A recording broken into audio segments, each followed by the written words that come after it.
know that's what I'm good at. And I always find, and I always find something wrong. You've been putting on with my shit just way too long. I'm so gifted at finding what I don't like no more. So I think it's time to let it have a toast. Let's have a toast for the douchebags. Let's have a toast for the assholes. Hey, let's have a toast for the scumbags. Got me wanting to let it go. Let's have a toast for the turtles. Gotta never take the gold. Baby, I got a plan. Run away fast with you. Hey, hey. Run away from me, baby. Run away, run away, run away from me, baby. Run away when it starts to get crazy. Can't you see that? Run away, baby, I got that plan. Run away, run away from me, baby.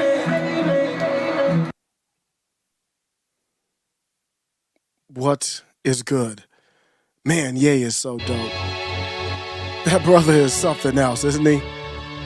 Like with all this controversy and stuff going on, I just want to make sure that the brother gets his just due for his brilliance, his hustle, his story. Man, that dude.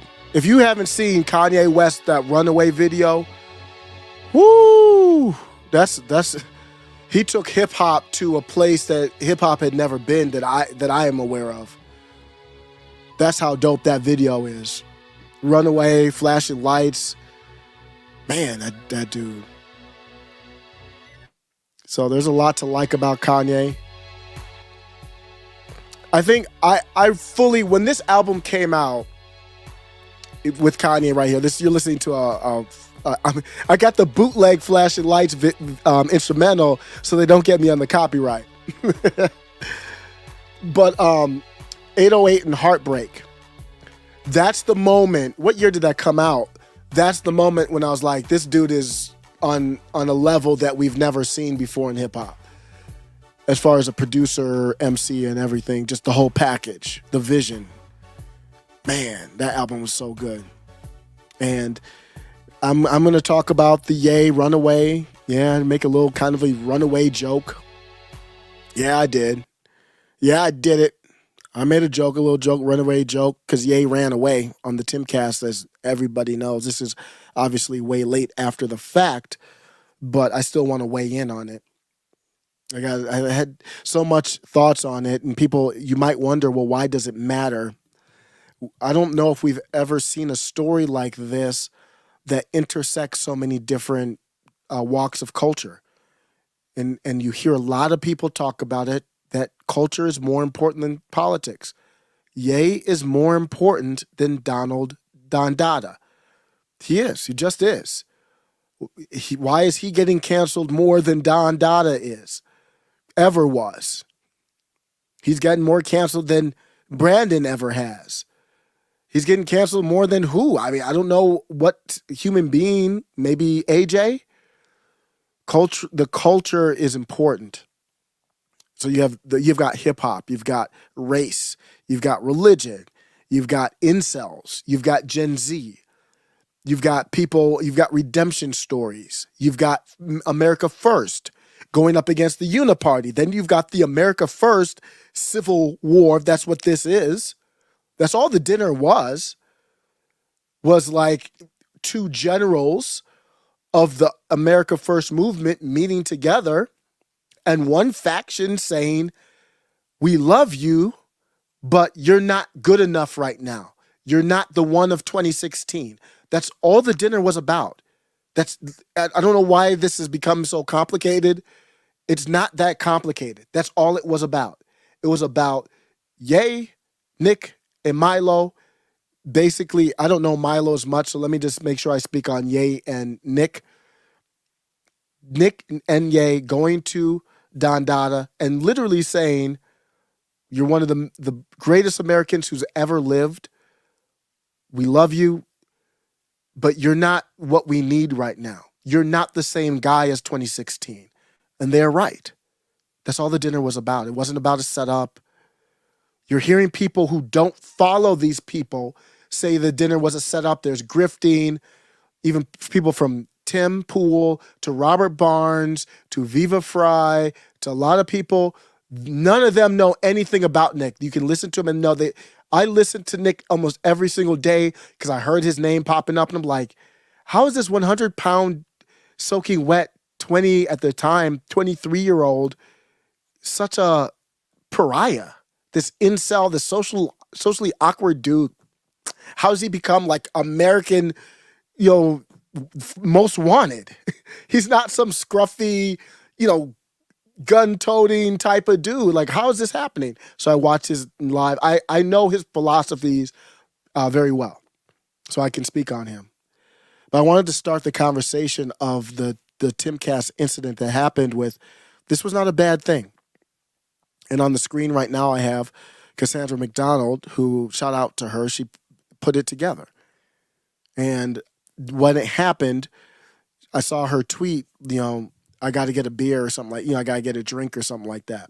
And I don't blame her, but I wanted to start with her to say, you didn't do anything wrong. What you did was great. And even though it didn't go as we planned or hoped it to go, it was still a monumental moment. It was still a moment that needed to be had. And all you could do, Cassandra, is put it together. You couldn't make it mix. So you did your part. We all have different roles to play. And I appreciate you for that. Cassandra and I kind of have a similar arc. I mean, she's on a whole nother level than me, but I'm just saying, as far as she was a Bernie supporter. Cassandra, she goes by maiden name Fairbanks. She was a Bernie supporter. Then she put on the red hat. I was an AOC supporter, and I will never wear the red hat, but I will take the branding of MAGA because I like the message, and I want to make sure I control what the message means. So I rebranded it, but it's the same thing. Same thing. If you're just listening, I got Cassandra McDonald on the screen. I got to blow my nose. I don't want y'all to see that. That's why I had to blow it up. Still recovering from that cold. I apologize. Get the voice a little bit better. I wouldn't mind keep it just a little bit of rasp to it. Get a little Alex Jones delivery going on. I'm not close to that, but here's the article. I'm going to start with the article, and props to everybody at Kimcast involved. And make sure, because I'm going to be providing feedback in this episode, I want to make sure that this is from a place of respect to Timcast, Luke, all of them involved. Just because you provide feedback doesn't mean you diss anybody or hate anybody or whatever else. You can, and if I did, I would say so. I have no reason. I have much respect to them. I have the utmost respect for the cast, the crew, everybody involved. There's this article that was very good. It's not too long. It kind of broke down what happened, and I want to do this before I do a kind of react to the actual, pretty much the full segment, because there was a lot going on in that 20 minutes. It was 20 minutes about, but there was a lot going on in that 20 minutes. Excuse me. There was a lot going on in that 20 minutes. But this article here from Spectator World, I believe it is, the website, in the studio with Ye. And this was Amber Athey, who I'm not familiar with, but very respectful article here. It starts out saying, Ye is not in Calabasas anymore. The superstar rapper, designer, and now 2024 presidential candidate flew into Western Maryland on Monday alongside his new campaign manager, the right-wing provocateur, Milo, and the de facto leader of the G Army, Nick Fury. The thing I always respect, I have a lot of respect for people like Salty Cracker, Nick, who can build a community. It's for me, it's not really my style to say, oh, I'm going to build this community and brand it as this. But it's a skill that is unbelievable. It's not my style to join, even though I'm in Nick's chat. Obviously, I'm not going to be joining the G Army, even though I chat with them every day. They're really good people. I chat with the people. I have side chats with people I met from the Nick live streams, and they're from afar. I haven't met them in person, but they're great people. I've had no problem. Really smart, just normal people. So I still chat with them. Some of them are coming back on Twitter. Still waiting to see if Nick will get back on. So they landed. Yay. And guys, if you accidentally say Kanye West, it's not that deep. They kept on saying Kanye West, like, oh, I'm sorry, yay. Guys, calm down. It's not that deep. When Kanye West was talking about people not using yay, he was talking about the media outlets who are professional writers. Like if you write an article and you don't call him yay, that's a problem. If you're just talking about him casually and you call him Kanye, it's not the end of the world. He's talking about premeditated, purposeful. When they wrote the articles and they called him Kanye, that was on purpose because they know that his name had changed. But the artist formerly known as was in town to appear on the podcast. So there's some gems in here. Timcast staff munched on Black Hog Barbecue.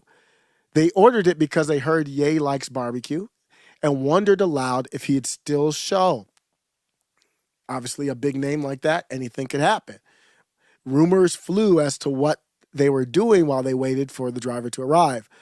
First, we were told that Ye wanted to go see a movie. I wonder what he wanted to see.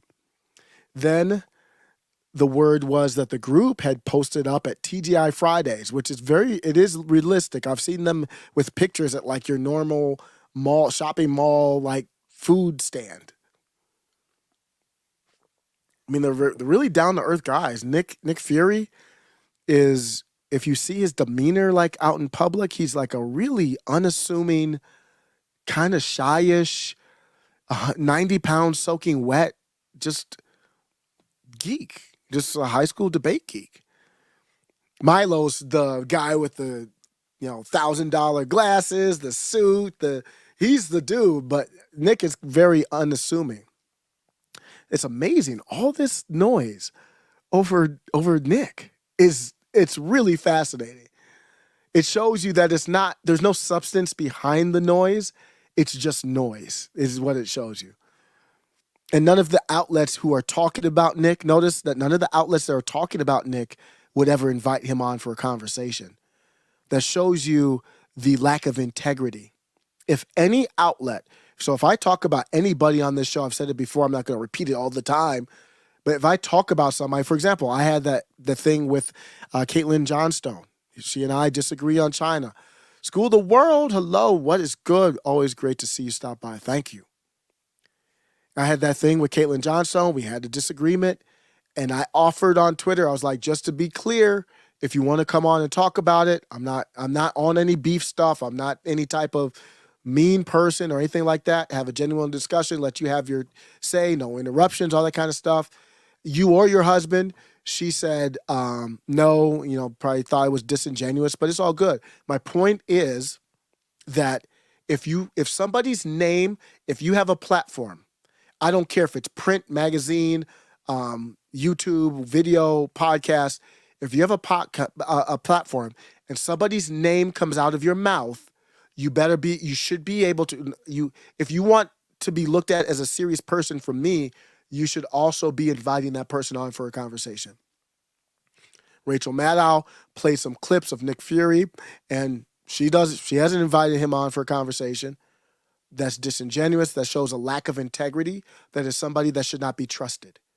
I don't care how far left or right they are. If their name comes out your mouth, you should be willing to have a conversation, and it should be at that moment, on the fly. But at least at some point. So you can say what you want about Nick, but it says more about people who keep his name in their mouth, but won't offer to have a discussion. And you know what? The people who know Nick don't want those problems. He is a master debater, highly intelligent, highly knowledgeable. You don't want those problems. That doesn't mean I agree with everything he says. I'm not an identitarian. He is. So obviously we don't agree. I'm a libertarian, more libertarian type. He's a authoritarian. So we don't agree, but that doesn't mean you want those problems. He's a professional debater, professional knowledge guy. He's one of the only people who can wreck destiny at any moment. He just constantly wrecks destiny. Not an easy thing to do. Destiny is one of the best too, even though I really don't agree with him. I'm off on a tangent here, but this is going to give you more backstory before I play the clip. First, we're told Ye wanted to see a movie. Okay, you see he's all over the place. Actually, Nick later confirmed they ended up at a hibachi restaurant. There were pictures, I believe, from that restaurant. Poole offered me some barbecue and then some Virginia mead. I sipped on the syrupy stuff while psychoanalyzing the photo. Poole, this is the author of this article talking about. And then she talked about Milo, who described himself as an ex-member of the LGBTQ community, basically. I'm paraphrasing. Nick was in a hoodie. White mid-calf socks, just the geekiest picture possible. He's in a hoodie, this like small hoodie, white mid-calf socks. He had like French cuffs like we used to do back in the day in second grade. We used to fold our jeans and then fold them over.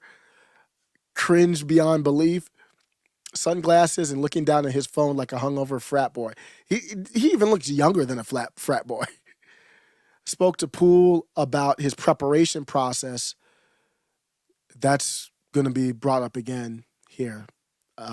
Again, this is not to knock Tim, no beef with Tim, but when something happens, you replay the film and you look at, it's not to blame anybody. Kanye is a bitch for leaving the studio, period, but it's more nuanced than that. Cassandra Fairbanks, does she go by Fairbanks or McDonald? Cassandra Fairbanks, the former pundit writer we just talked about here, was able to put this together. So here's a part where I want to kind of start with like, wow, this is good information. As we got word that Ye and the crew were about 15 minutes away, then it sinks in, it's real. How nervous would I be if I was going to do an in-person interview with Ye? Probably stumbling, stuttering, mumbling, mind all over the place. So let's be real about that. This is difficult, and Tim's not like a mainstream with all this. I mean, he's got money, but the budget of producers and all that. He's just got a small crew of people he trusts.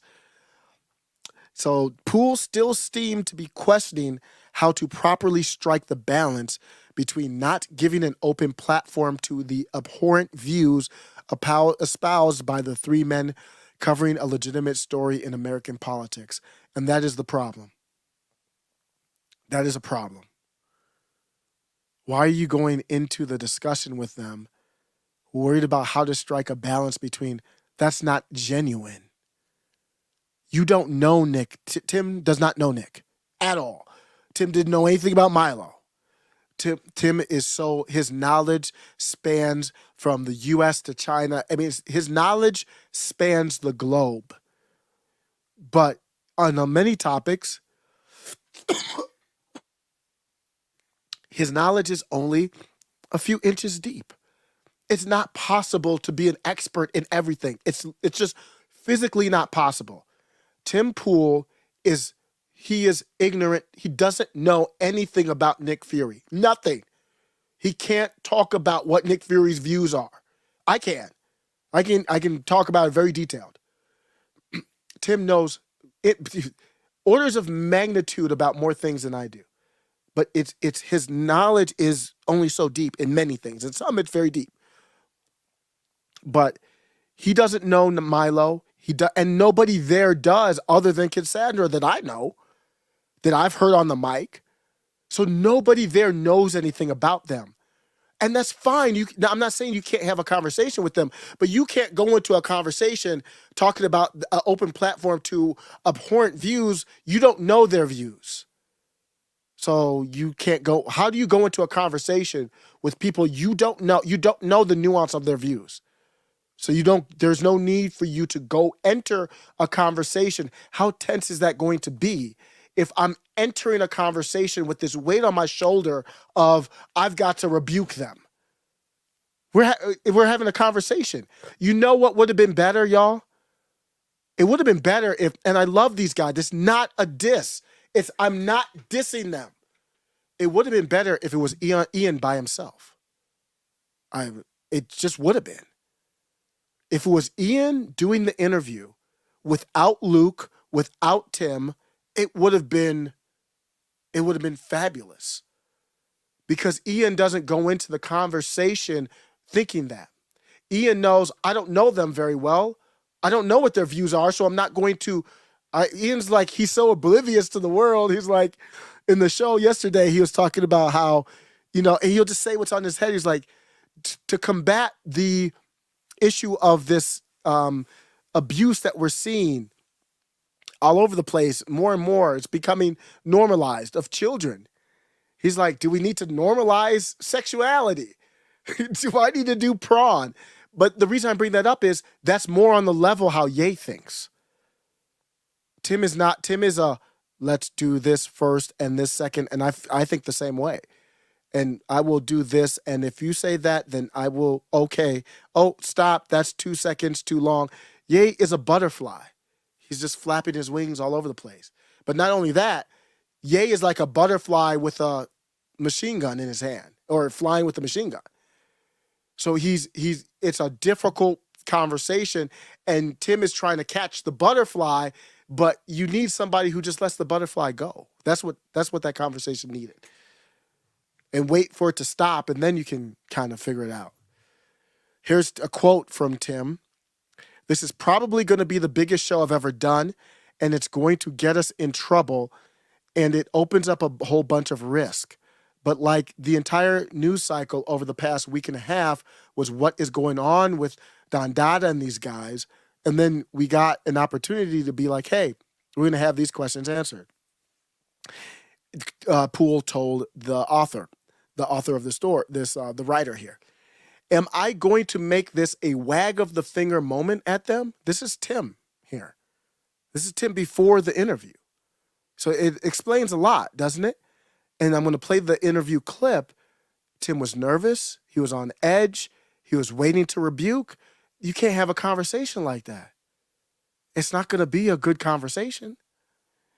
Am I going to make this a wag of the finger moment? Bro, you're not nobody to wag a finger at anybody. I don't care what anybody's views are. I don't wag a finger. I just either agree or disagree. You can have whatever view you want to have. So to even think about, like, am I going to wag a finger? Man, bro, you in the wrong headspace.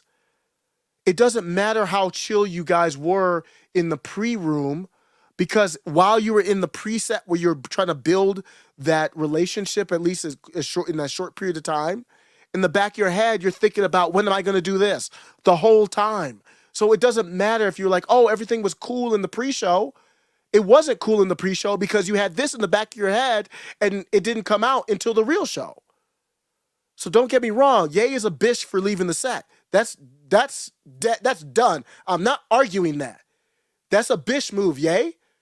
Milo, you look like 3 little bitches. I don't know what to tell you on that. There's no debate there. There was no, like, it's not like Tim really was that crazy. But this isn't the way to go into an interview, in my opinion, just for me. And Tim doesn't even do interviews. So he's doing this. He has his unique style where, and who am I to question Tim? Tim's got millions of followers. Don't get me wrong. Tim is the master. I am not trying to diss that. I'm just observing. Tim has a style where he goes and it's fast paced. Interviews are more slow paced. So his show is, I put up the article and we talk about, which is dope. You don't get that format anywhere else. So, but if you have that format where you're like, okay, I want to kind of go fast pace. I want to put up a news article. And then on top of it, it's like, I want to wag a finger. Bruh, that's not going to work. It's not going to work for this interview. Or not, it's not even an interview, but for this show. For whatever reason, he let Milo go. And that's what, and everybody said that was like one of the best shows ever. So I don't know why he didn't adopt the same thing he did with Milo with Ye.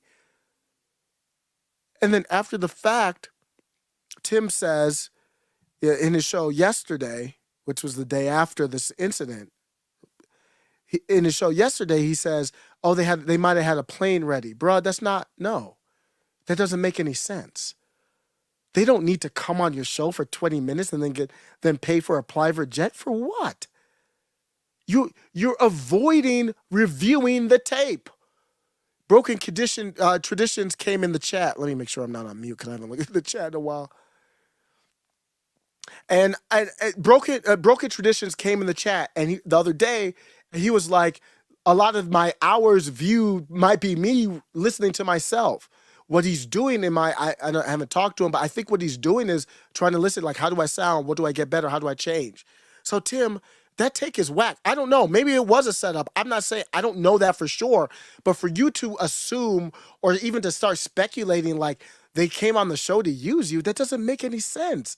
They don't need to come on your show for 20 minutes in the middle of nowhere in Maryland or whatever to just leave. That's not what kind of plan would that be? That's not a plan. That's not what happened. That makes no sense. Now, I don't know for sure, but that doesn't make sense. That's not a stunt that makes sense.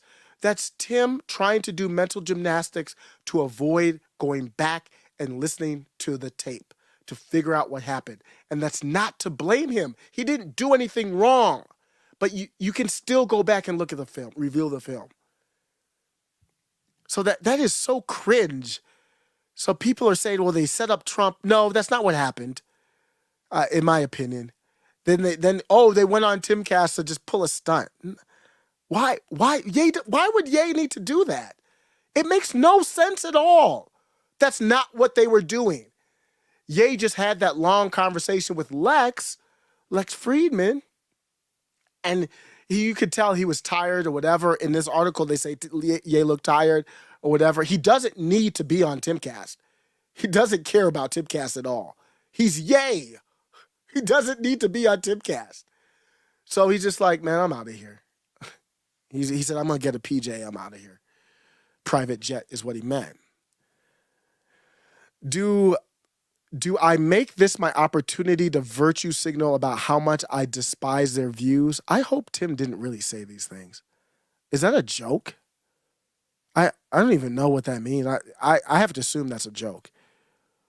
Or do I say, look, I don't agree with what you've said. I think it's awful, in fact, but we're here to learn about what's going on. So he wasn't going into the interview with a open mind.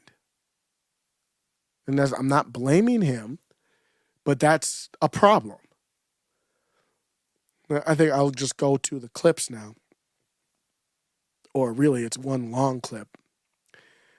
Now, I did edit in this clip certain words, and it's because it's not really the topic I want to talk about. So that's why I edited specific words. I'm going to mess around and lose my voice again.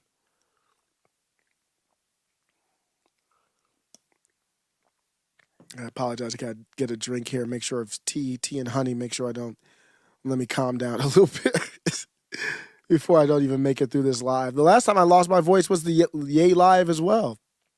I don't know what's going on with me. 1 second. Okay, I just had to get some tea, get a cough out, and then we figure this out. Right, and I'll just pull up this story from The Hill. So this is how it started. And early on, you could see this isn't a good place to start. And I think it's okay to ask for help. The first thing when Cassandra, I forgot who, Tim posted the picture with them on the plane.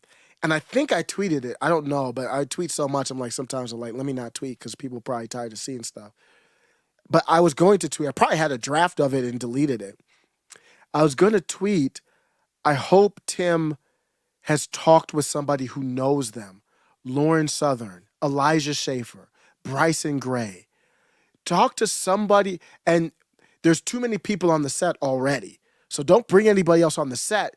But I would have said, the first thing that I would have done, if Cassandra would have been like, I got Ye, Nick, and Milo, they come in live. I would have been the first thing I've been like, or whoever, somebody get me Elijah Schaefer, Bryson Gray, Lawrence Southern, whoever's free on short notice, somebody get me one of them to open up a chat for me to be able to look at during the interview. So and what I want them to do is provide feedback to me. Now, I know it's delayed, so I don't know, but so maybe you can't do that, maybe you can't. I don't know. But he needed help. He needed help in this. And he started with the story that called Ye anti-Sem.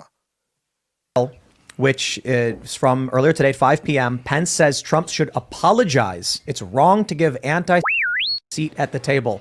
This, of course, is related to a dinner that happened, and I was wrong a little on the details. So a dinner happened.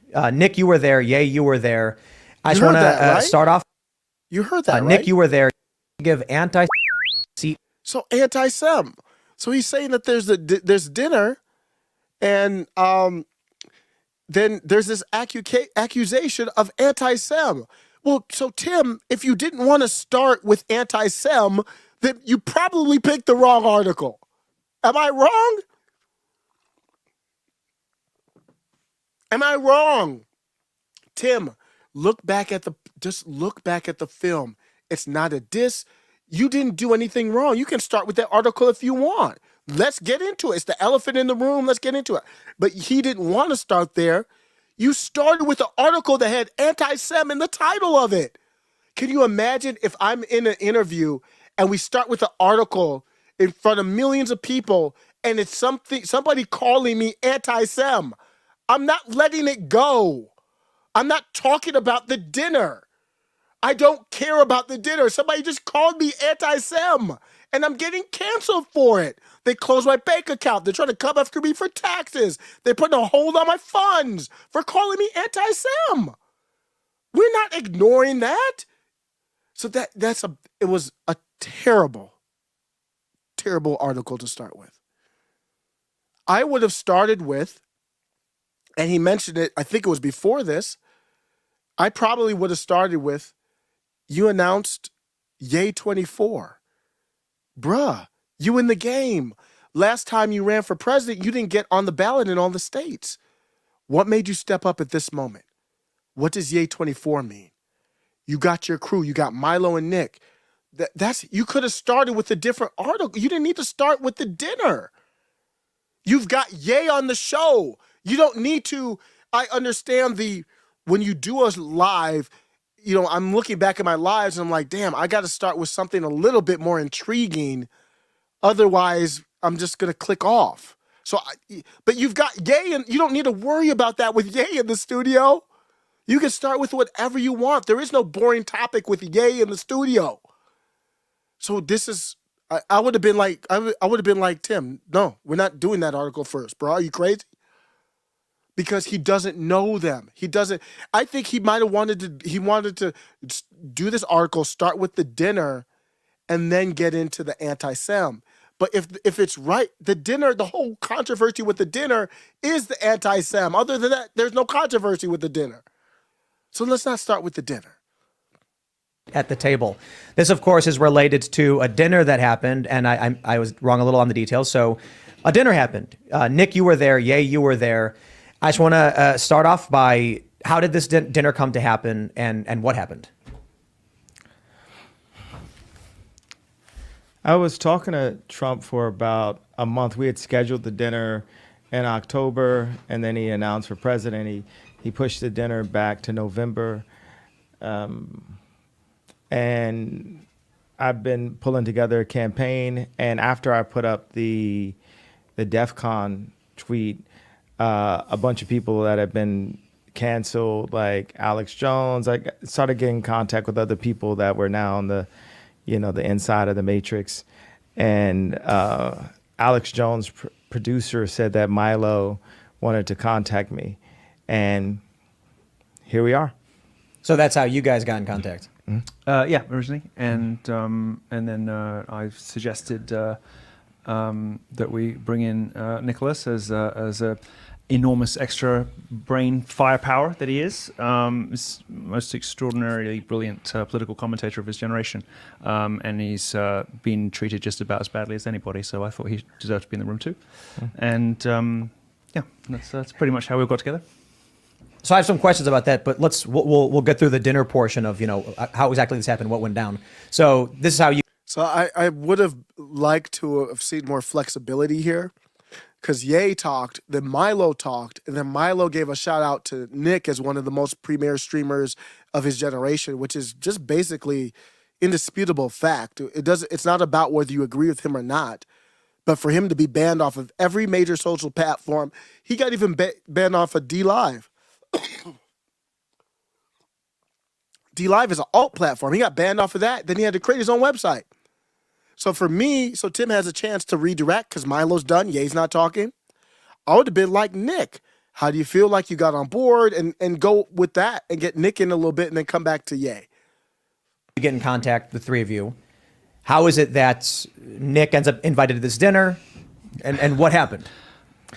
Well, he was rolling with me. I was impressed with Nick, and I was like, just come to the dinner. And we had Karen Giorno pick us up from the airport. And there was a lot of back and forth. There's another gentleman named Jamar Montgomery. Does anybody know who that is? This Boeing engineer? I don't know who that is. I didn't have time to look him up. That was with us. Is he a Bitcoin guy? I remember Dr. Boyce Watkins talking about a guy named Jamar Montgomery, and he was a Bitcoin guy. Nick didn't say anything. Nick is unassuming. Like when you see him in, like I've seen him in like just like cell phone videos, and just when I've seen him outside of his studio,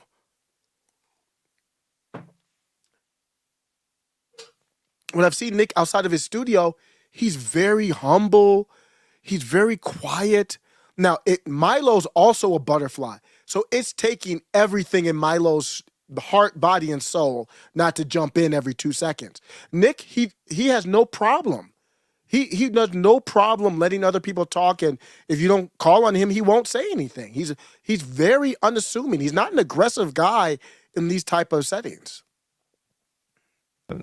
He's an engineer at Boeing, and what's it? I'm telling him just we should raise everyone's volume. Okay, cool. And we sat there, and it was like when Trump came in, I said, do you want to sit alone? He's like, no, bring your friends in. That was a big thing that got overlooked here. Did you hear what Ye just said here? So you're accusing, like, here's what I'm going to say too. I have experience on the channel here. I do more discussion stuff. I haven't really done like what I would call like an interview. Like I had Che, Jen, shout out to Jen, Sweet Home California. Of course, Ray, everybody.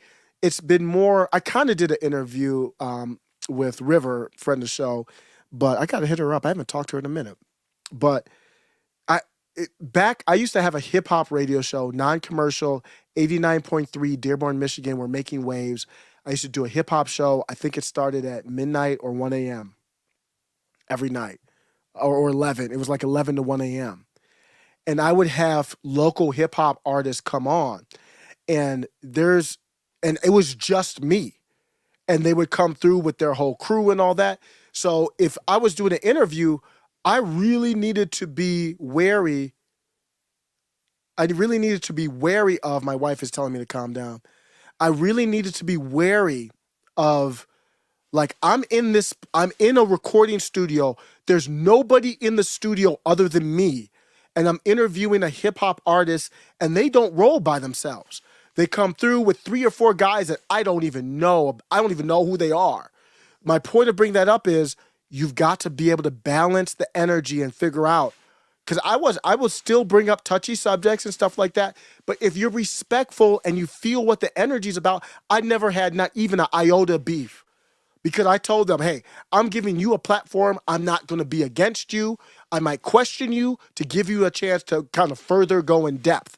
But I'm never going to have you come on and me just trying to fight with you on a debate. I mean, if you want to do that, you can, but that's not what this show is supposed to be. But so my point here is, and then I've also done customer service work where I've taken phone calls from people who are upset, and rightfully so. And I have to, on behalf of the company, make things right and hear them out. You've got to. I think Tim needed to take notes. There's too much in his head. He's thinking about, how do I rebuke them? When do I rebuke them? And all that. And he missed this. This was a huge story breaking here. We never heard this before this. At least I hadn't. And there's millions of people watching this that don't know anything about the dinner. That Ye said he asked Trump, did you want it to just be me and you? How could that be a setup? If Ye is telling the truth and he goes in and says, Dandada, do you want to just be me and you in dinner? How's that a setup? Because he could have been like, yeah, just me and you. I don't know your crew. Listen to this. This was missed because you got too much going on in your head. You raise everyone's volume. Okay, cool. And we sat there, and it was like when Trump came in, I said, do you want to sit alone? He said, do you want to sit alone? So Ye's saying, this is big news here. And if you're asking about the dinner, this is the type of news you want. No one followed up on that. Ye said to Trump, do you want to sit alone? How is that a setup? If Ye's, why does it look like Ye's lying? It doesn't. It's very casual how he said it. He didn't make a big deal about it. I believe Ye. It's not a setup. There's nothing pointing to it being a setup other than inside the other people's heads. There's nothing pointing to the dinner being a setup at all, other than people in their own heads. Trump he's going to say, Ye is a Trump supporter. Nick is one of the biggest Trump supporters. They're not trying to set Trump up. No, bring your friends in. So a big thing is like Trump had no idea who Nick Fuentes was. But this whole, I just got to go right to the heart of this claim that's happening. This is something, if you read the definition, it says you can't claim that there's multiple people inside of banks or in media that are all or you're anti. And that's the truth. Like, it's the truth. What are we talking about? And Elaborate. What do you mean? You mean? You can see Tim's nervous. He's like, what do you mean? Because he knows he's getting into the stuff now that he has to rebuke. Why does Tim feel so much pressure to rebuke this? Ian said, I think it was yesterday when Michael Malice was on, he said something to the effect of, YouTube wasn't the right platform for this. Listen, go back. Tim's take on this whole situation is cringe.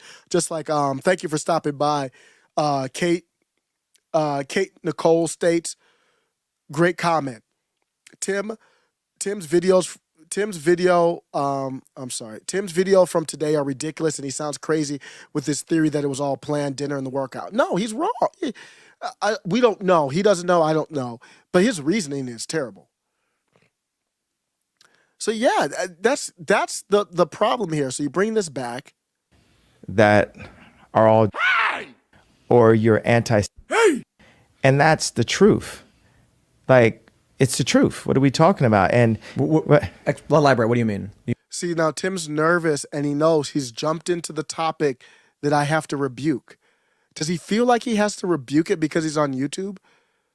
I'm going to go into a whole diatribe here. So it feels like this whole thing where it's like, I have to denounce you. But if you never endorsed somebody, why do you have to denounce them? I'm going to end this whole live with a clip from Marjorie Taylor Greene at AFPAC 3. I'm going to end with the whole speech that she had at AFPAC 3. Marjorie Taylor Greene denounced Nick Fury. It was yesterday, I believe. And I'm looking at Marjorie Taylor Greene and I'm like, why would I denounce somebody I never endorsed? So why is there this pressure? I didn't say anything that Tim has never said anything like Ye has said. It's almost like you're feeding into what Ye believes. You're so scared. You're so frightened. What are you scared about? This should not have been on YouTube. Period. Should have been Rumble. They said their backup plan was Twitter. Yeah, Twitter is pretty much is as much free speech probably as Rumble right now. I think Rumble should have been the backup, not Twitter, but because the video player is better on Rumble. Twitter's video is terrible. But why is he so nervous and it's not about Ye that he's nervous. He's nervous about the conversation. You mean? I'm saying like I've been labeled anti-Semite, right? So I missed that edit. there's different beliefs about our bloodlines, you know, like the documentary that Kyrie posted. And in general, America has been left ignorant and history has been changed. So when we start questioning things that question the indoctrination, then you immediately get, you said debanked or what did you say happened to you? Or demonetized, deplatformed. Demonized, demonetized. And what's so beautiful about this time is everyone got to see what's really been happening. And now we can really understand. We can see that Ron Emanuel was right next to Obama, and then Jared Kushner was right next to Trump. Ta-da! But so we're getting right into it, I guess, right? I was hoping to go for the news first before Bruh, the article. This is the news. This is what you brought up. we got into all of this stuff. I think the issue is one way to put it is you're expounding upon a localization issue that you've witnessed, right? Let me clarify. There are a handful of people that you see are in a certain place, and then you associate with the power whereas I view that as not relevant to it. Like, yeah, you're substantially more powerful than I am, but I don't view what you're doing as an issue of black people. Yeah, but have you ever heard the term the black vote? So what's happening here with EA, before I play this, I do this same thing on Twitter because Twitter can be it can be a great tool for me to help me flesh out my ideas. So when I do a video, I've already had my ideas fleshed out. I can use them as notes or they're inside my head.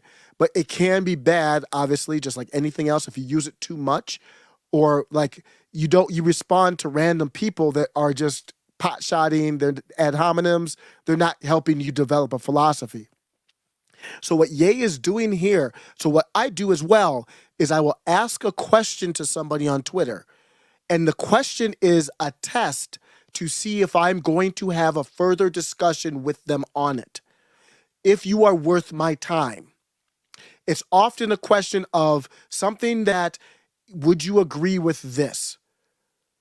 And okay, I'll say, okay, you disagree with me here, but would you agree with me on this? I'm testing them to see if they want to have a genuine discussion or if they want to play tribalism and will disagree with anything I say. So that's what Ye's doing right here. He's testing Tim to see if Tim is genuine. Yeah, but have you ever heard the term the black vote? So what he's saying is, okay, you don't like that I grouped this group together, whatever group it is. Pick a group. Okay, but then you hear the term the black this, the black vote, the black that, the white this, the Native American that, the this group that. So are you okay with that? And then you're not okay with this? He's testing Tim, and he's going to do it multiple times to see if Tim is genuine. Tim failed those tests. That's why he walked out. He's still a bitch for walking out. Don't get me wrong, but that's why he walked out, in my opinion. So it's okay to put us in one net, but it's not okay for me to put them in one net. Yeah, but I mean, That's the basis of the hypocrisy that people have been thinking about and knowing about and realizing for decades. We were all wondering how this dam was going to break. Everybody in the country was wondering, what is the root of this hypocrisy? Why can people talk about white people a certain way? Why can't they talk about that group a certain way? Just to be clear, I'm not an identitarian, so I don't agree with Ye's strategy of bringing up a group. But I do support his right to bring up a group. Everybody else brings up all types of groups all the time. No one is beyond reproach. It doesn't matter if Ye's right or wrong. Nobody is above the common practice of the First Amendment, and if you want to group people, you can. And the wretched and wicked and oppressive prevailing orthodoxy of cancel culture, well, it turned out that the one thing that was going to break the dam was the biggest star in the world, and it took the biggest star in the world to do it. And now the dam is broken. So let me tell you my issue. I don't like identitarianism. You guys are familiar with what that is? Well, they started it, and they've been visiting on us. We're trying to break it. When I was asking you about running for president, you immediately said, well, you'd be good for the black vote. And I said, is that because I'm black? No, not just because of that. So is that, are you doing the same thing? I didn't say. So I really don't understand why Ye walked out the interview. He didn't need the interview. That's why he walked out. He owned Tim. I mean, it's just fact. Tim says, I don't like identitarianism. So then why are you talking about black identity then, bruh? Again, I'm not against, I'm a huge Tim fan. This is not any type of diss against Tim. Dude worked too hard, grind too hard, is too good, platform people, unbelievable. But Ye destroyed you, like within a couple minutes. You said you're against identitarianism, but when I first came to your crib, you said I would be good for the black vote. Is that an identitarian take or not? See, Ye's not articulate because he struggles to articulate his points because he's a butterfly. He's all over the place. But he had Tim was flustered. He was like, Tim didn't know how to answer this. And Tim didn't answer it in a genuine way. And you could see Ye dropped a hint. He's going to drop a hint pretty soon, hinting to Tim that you failed my test. Well, they started it, and they've been visiting on us. We're trying to break it. When I was asking you about running for president, you immediately said, well, you'd be good for the black vote. And I said, is that because I'm black? No, not just because of that. So is that, are you doing the same thing? I didn't say that was the only reason. I said it was because you're personable to the common person, and you probably... See, that wasn't genuine. The whole thing would have been different if Tim would have said, yeah, you're right. It would have taken a whole different path. Doesn't mean he has to agree with him on the other stuff, but he was like, you got a point. Probably would do well with the black vote, absolutely. Just because I'm black, because a lot of black people don't like me. Of course. I think race plays a role in a lot of things, absolutely. So Tim has to hash that out. You're not for identitarianism, but you said race plays a role in a lot of things. Tim's more off kilter than Ye is at this point. And I think that's I think the construct of race has really been forced upon us as just something for us to be woke about and just constantly talk about and use it as these like walls. Couldn't you say the same thing about... Well, let's look at the facts of what I'm saying, though. If you say in this nation... That was a fair question. So Tim came back and said, well, if you're saying that race is being used for all this woke stuff, then why are you using it? Fair question. Neighborhood where they gerrymander this amount of time. So, hey, I wasn't doing that. I was just gerrymandering the lawyers and the Hollywood executives and the people at the bank that debanked me and then froze my accounts. It's like we want to jump into protecting the idea that we can't put a net around something, right? But that's been my job as a producer, to take, a Roy Ayers sample and put a James Brown drum and put it within a 2-minute, 3-minute song. That's the way I actually think, and that's the way I talk. And now this morning, I found out that they were trying to put me in prison. And this was huge news. I hadn't heard this before. Huge news. You hot off the presses from the same morning, and you need to have a notepad. Because when I did customer service, like taking calls from customers back to back, I would always let a customer vent all their issues out and write down the notes. So Tim's got to let Ye talk, let him be a butterfly. We used to chase cabbage butterflies back in the day, and you would just let them wait until they landed on a leaf, and then you could just pick them up if you wanted to and play with them when I was a little kid. Let him butterfly, take notes, so you can go back to these different points when you get a chance. Because what they did was, I moved $140 million into JP Morgan. And I said, I want to talk to Jamie Dimon. Like, look at me. I'm just going in naive, multi-billionaire. Like, maybe Jamie Dimon will let me in on some deal flow. Wrong. And I'm just like banging my hands like, I want to meet with Jamie. And I start complaining online. And then they debank me for complaining.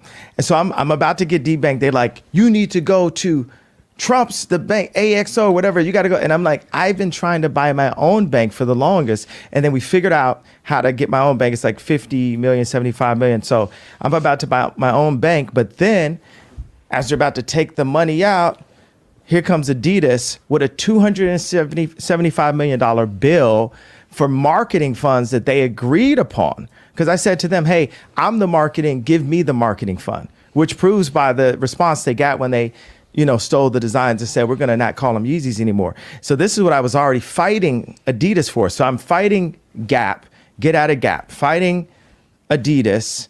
And then I deal with this little bit of noise from, Zionism from the fashion world, where they use this plant named Gabby, who's obviously like some kind of CIA agent, knows nothing about fashion. This is a certain thing. When someone can't dress, you know that they're not like a fashion person.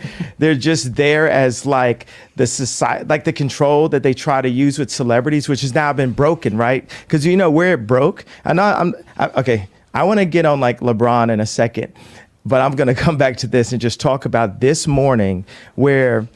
So far, Ye's talked about this morning.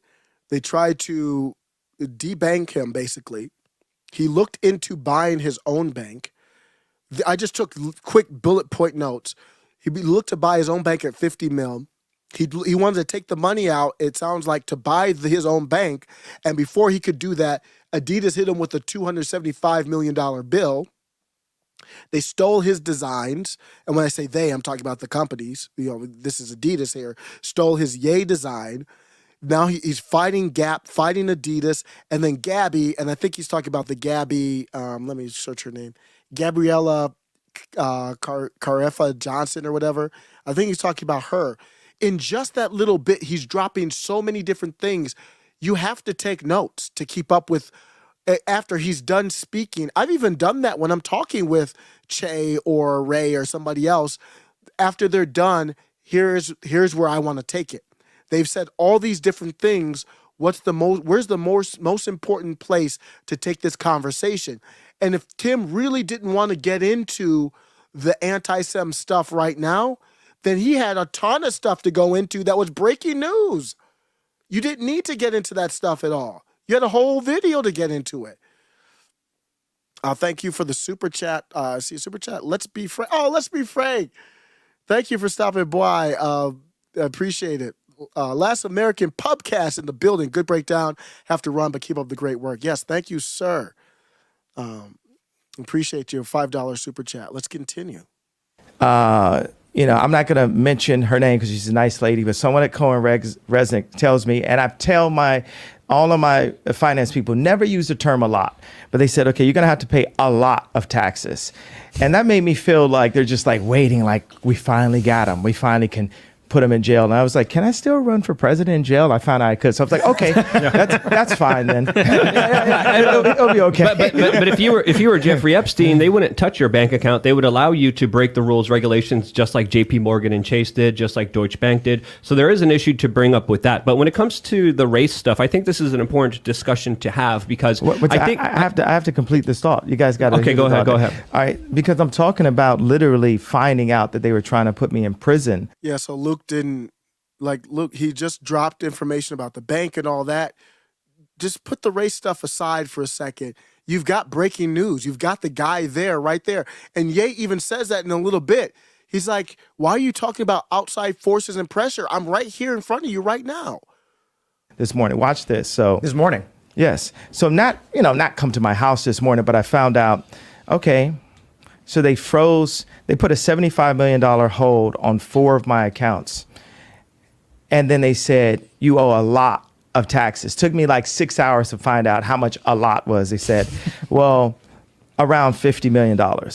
Now I'm going to different CFOs like, okay, so would this be tax evasion? Because I'm obviously not the most financially literate person on the planet. I was just a child, basically. Like when you become famous, you stop growing at that point. I became famous at age 24 and I had handlers around. I had my mom around, different things. And it was always like you go from one handler to the next handler to the next handler.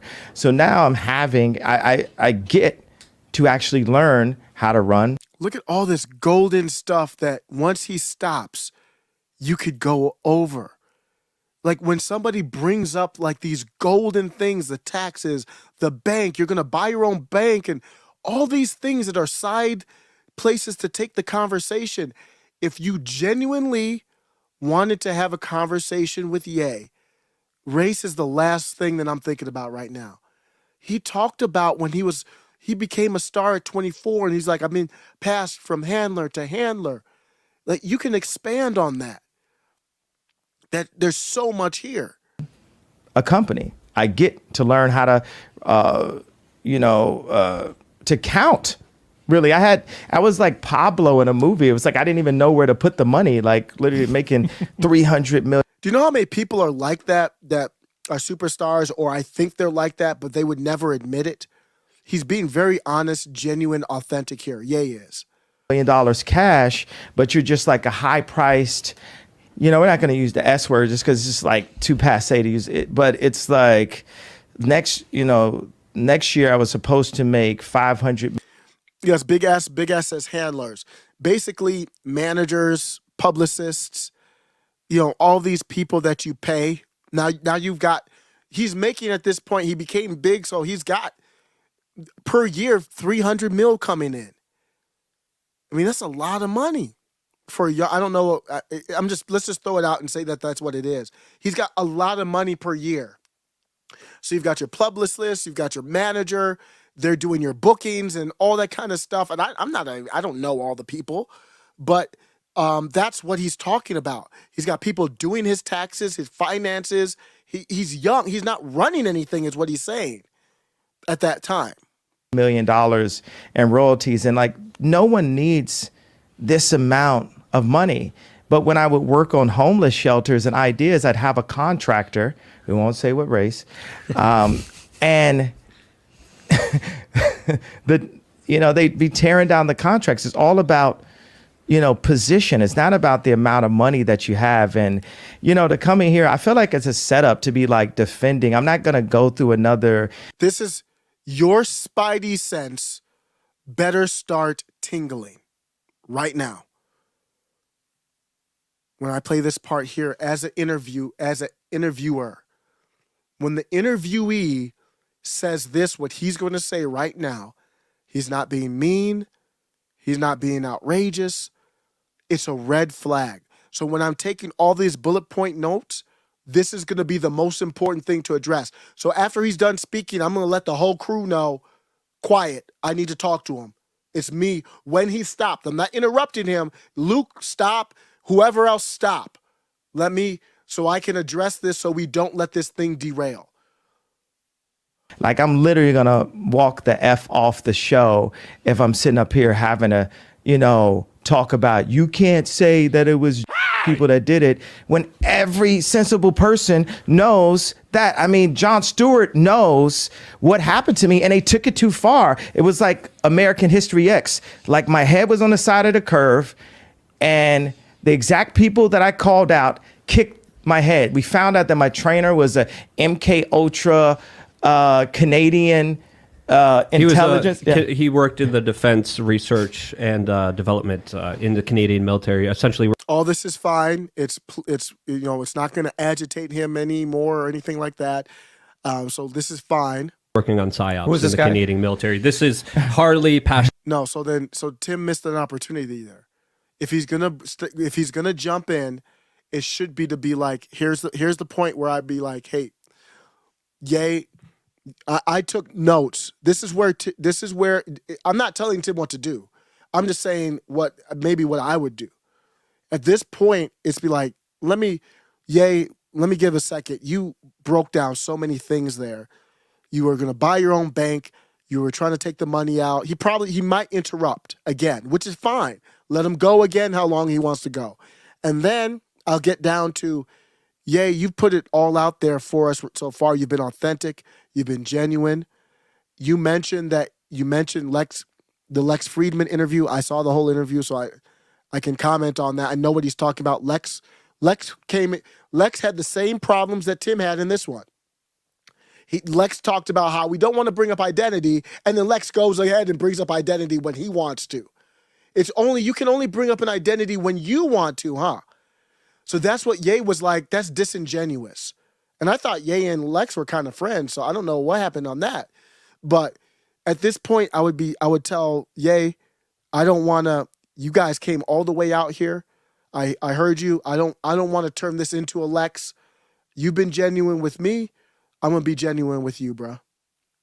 That was the time to you have to address that. You can't ignore it like he didn't just say he's gonna walk out of the interview. Everybody's ears perked up when he said that. Yeah, what I'm saying is, look, they tried to medicate me. I was exhausted. They wrongly diagnosed me, and they when I asked them how much lithium did you want to put me on exactly, it took them 4 days to answer because they were embarrassed about the amount, right? And I refused to take this, right? You understand that if I had taken the medication, I would not be here, and it would have been, he was deeply troubled. We miss him. We love his music, though. Well, they would have Britney Spears too. I mean, look at they would have Michael Jackson or worse, yeah. So look at what they did. Look at what they did to Britney. When she went in, she was tired, she was exhausted, she was in a bad way. But 10 years of that medication wrecked her brain. You can see it now. Yeah. You can see there's not much of her left. You mentioned Pasternak was the name. Yes, Harley Pasternak. That's the text message. See, he missed the chance right there. Don't worry about the doctor. He said he was going to leave. Don't ignore that like it didn't happen. Give him a reason to stay. That Ye posted that we were talking about before. Here's the lobotomy threat. You know? Yeah. Before the show, obviously, I'm getting a bunch of messages from people. People are hitting. My Lord, who cares that you're getting messages from people about what? They don't know these people. From who? You're getting messages from people outside of the room right now. Why are you talking about them? That's the lobotomy threat. You know? Yeah. Before the show, obviously, I'm getting a bunch of messages from people. People are hitting me up, and they're like, you shouldn't host them. They're anti-Semitic, they're white supremacists, they're racist. I do find it funny or weird or whatever that, Nick, they call you a white supremacist. You're here working with or for, one of the most powerful black men, one of the wealthiest and most famous. But a lot of people were saying on the right, specifically, don't platform them. And I said, well, I want to understand what they're thinking and why they're thinking it. They're involved in what may be the biggest news story of the past week, and we have an opportunity to sit down and talk. Because the red media controls both sides. It just said it as simple as possible. Jared Kushner was next to Trump. Rahm Emanuel was next to Obama. But see, since 1940, go ahead. I was going to say, isn't that an issue of these individuals? Like you're extrapolating. I'm not happy. The problem wasn't Tim interrupting him. The problem was Tim wasn't genuine with him. Tim was more concerned about winning the argument than having a discussion, than getting to know Ye, for having Ye to tell his story. I'm going to order. So now this is the second time he's warned that he's leaving. You've got to address it. And I'm going back to the times where I took customer service calls. Customers said, "Oh, I'm going to do this or do that." After they're done rambling, I'm going to tell you, this is why I don't want you to disconnect or go somewhere else to a different company. Here's what I'm going to do for you. After they go ranting for 5 minutes. So now this is the second time. This is when he said, I'm going to take the PJ. He's going to call a PJ. This wasn't planned. So after the fact, in the moment, it's easy to go back and replay it. I'm not saying like I got all the answers, like I would have done better. That's not what I'm saying. What I'm saying is Tim can go back and replay it now, and he's still coming with these cringe takes that it was all a setup and they were just trying to play him. No, bro, watch the tape. Why would Ye come to play you? He's putting his heart and soul out for you right now. He's giving you information nobody else got. The red media controls both sides. It just said it as simple as possible. Jared Kushner was next to Trump. Ron Emanuel was next to Obama. But see, since 1940, go ahead. So let me address that. I don't think Tim was being a jerk. Maybe and thank you, thank you through faith and grace. That's a great name. I don't think. Maybe it's right. Maybe you're right that Tim was being a jerk. I just think he felt the pressure to denounce somebody. He felt the pressure, and if you don't know, there's this rumor on YouTube that I've heard from Adam22 and others that you can have the Nick Furies of the world on your channel, but you have to argue against them if you have them on their channel. It's not, and I'm not saying to agree with them, but I could have like Nick Fury on the channel and just let him talk and not give my opinion. That's not good enough. The YouTube's going to take the video down. That's the rumor from the people talking. I didn't clip it, but I could clip it for you where Adam22 says that and other people say that. Because these big channels that have millions of followers, they've got contacts in YouTube and Google. And they say if you've got them on your channel, you can put them on your channel, but you've got to contest them. You've got to kind of make them look wrong. And I think that's what's happening here. So I don't know if it's Tim trying. I don't think Tim is trying to be a jerk. He's just falling to the pressure of I've got to combat and ignored all these golden nuggets that are just falling out of the sky for him to have a great conversation about. And he's just falling back to that. Oh, if I don't combat him, the stream could get pulled. It's that serious. The channel could get everyone. It's this serious. Remember a while back when Tim Pool had Pink, what's his name? Whatever his name was. Ariel Pink, I believe. And he cut the stream. I think Tim was just in a bad mood there too. But he was afraid YouTube can not only give you a strike, they can literally, boom, channel gone. They don't have to do the 1 strike, 2 strike, 3 strike stuff. They can just say, boom, this was so egregious, your channel's gone. So that's why Ian was right to have the conversation on a different platform where that's not the issue. So even as a viewer, I'm not looking at Tim like, Tim, is this how you really feel? Because they really haven't said anything that crazy on the show yet. Is this how you really feel, or are you just under pressure? I was gonna say, isn't that an issue of these individuals? Like you're extrapolating. I'm going to order with the last of my money that's available in a different account. I'm going to order a PJ before I sit and have another Lex Friedman setup conversation. When I'm literally they're trying to put me in jail for my opinion. But I get that. I'm not going to have that. What Ye means as a setup is what I'm talking about.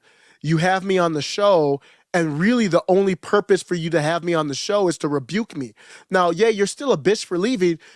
I don't know if you knew it or not, but you had Tim on the ropes really with his ideology made no sense.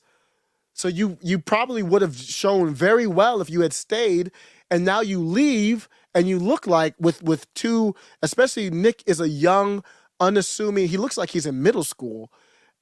And so you have him to your side, and Nick's very smart, great, but the appearances is like you're running around with these wild kind of secondary type people, like people that, even though I think they're people that should be respected, others can look at it like, look at these little buffoons you're running around with, and then you leave the interview, look more like a bish. Like, this is your crew, Ye? You can't leave this interview, Ye. You can't. Especially when it has kind of turned into a debate in a way, and you're winning. Why would you leave? That's the whole point. Opinion. I don't care about people. Those are bots that are trying to tell you. We realize, look at Pence. He sold Trump out. You get what I'm saying? It's like, I would have never wanted to do anything that hurt Trump. I'm on Trump's side. Trump. Is everybody listening? He's telling the truth here about the Trump. He didn't set Trump up with the dinner. He's a Trump supporter. Look at Pence. He sold Trump out. You get what I'm saying? It's like, I would have never wanted to do anything that hurt Trump. I'm on Trump's side. Trump said things that hurt me. He lied about me, but I mean, he's known for lying. And when people used to tell me that, he's a liar, it's like, I went into the trenches for Trump. That's another conversation. There was no one in my position that wore that hat. And all of my surroundings exhausted me. It was like death by 1,000 questions. I know I'm jumping to another thing, but what I'm saying is I know It doesn't matter. Just take notes. Go ahead, Ye, talk. you got a rep for your people online, but it's you got a person. So then, see, he brought up another thing. You could go and take the topic off of the part where that's going to cause him to call the PJ, the private jet, and get out of there. He was talking about, like, I supported Trump. If you really want to talk about the dinner, then you could say, hey, you went to the dinner, you supported Trump, you asked him to be your VP. Were you sending the message? I know this is a fact now because I read the article and Nick talked about it. Are you trying to force Trump more Christian? Are you trying to force Trump more right, more populist, more like the 2016 Trump? You have plenty of time to change the topic. Real life that I'm not with it, bro. I lost the. Wait, what was Tim shaking his head about there? I don't remember noticing that. Tell me that he's a liar. It's like I went into the trenches for Trump. That's another conversation. There was no one in my position that wore that hat. And all of my surroundings exhausted me. When he says nobody in his position, no star like him, there's no star out there near his atmosphere that rolled with Trump. And really rolling with Trump is rolling with the people behind Trump. It's not really about Trump. It was like death by 1,000 questions. I know I'm jumping to another thing, but what I'm saying is I know you got a rep for your people online, but it's you got a person in real. No, that's true. See, there's another Tim being disingenuous again. I read the article to you. He literally said it in the article to that woman. He said, like, when do I denounce them, basically paraphrasing. When do I do this against them? And then he says, no, that's a lie, Tim. You're not being genuine. That's what made the thing go off the rail. Like, what do you mean? Of course, you're talking about the people outside forces. By 1,000 questions. I know I'm jumping to another thing, but what I'm saying is I know you got a rep for your. He was actually trying to extend an olive branch, saying, I know it's not you, Tim. I know it's outside forces. And then Tim says no to that. And Ye's like, what am I doing right now? I'm not. He still should have stayed. But at this point, he's like, you haven't answered one question from me, Tim. You haven't had one response that was actually, I thought, was from your heart and genuine.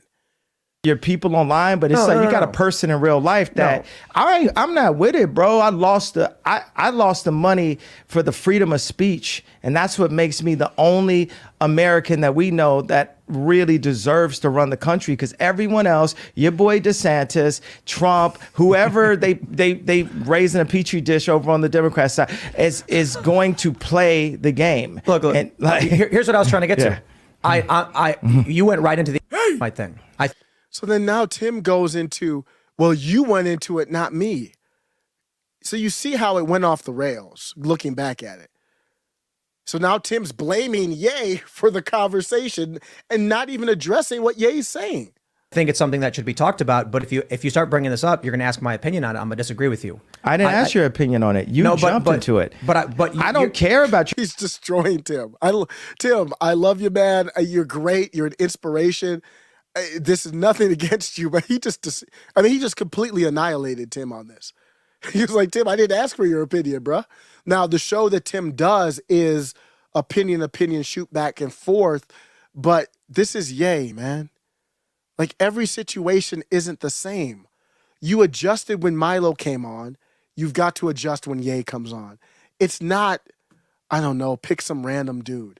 And you adjust when you have like Devin Nuven a little bit, when you have Nunes and all those type of people on. Your opinion. I like your opinion on how we win an election, but I don't care about anybody's opinion, bro. I lost. They tried to put me in jail. They blocked $2 billion I had. Like what I told Farrah, I said, look, is it? Hey, you. Somatic for me to say his name out loud. Like I the told minister. The minister. Like I told Obama met with him too. Oh, he was. Yeah, I mean, allowed Obama to meet with the minister. So Say, well, did he have the money? The contract for the next 4 years, if I hadn't done anything, would have been $500 million a year for 4 years. What I was fighting for was the IP, so my children could, I'm sorry, sometimes I think about 7 thoughts at one time. Because anything I see, I come up with like 7 answers to it and then just choose what it is. But That's the butterfly. the thing is, when I said my children, the reason why my brain kind of blocked, because it's like God is saying, your children are going to be okay. Baby mama's got money, right? God is using me. He's breaking me down, removing all of the, richest person, all of this, so I can serve him.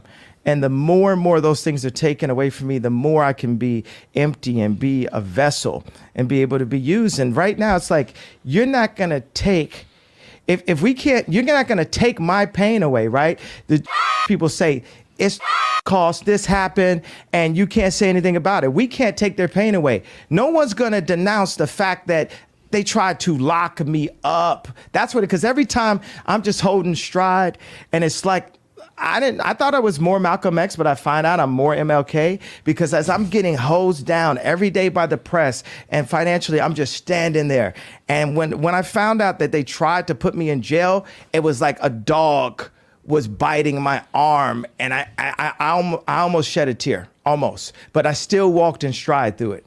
Yeah. I think they've been extremely unfair to you. Who was they though?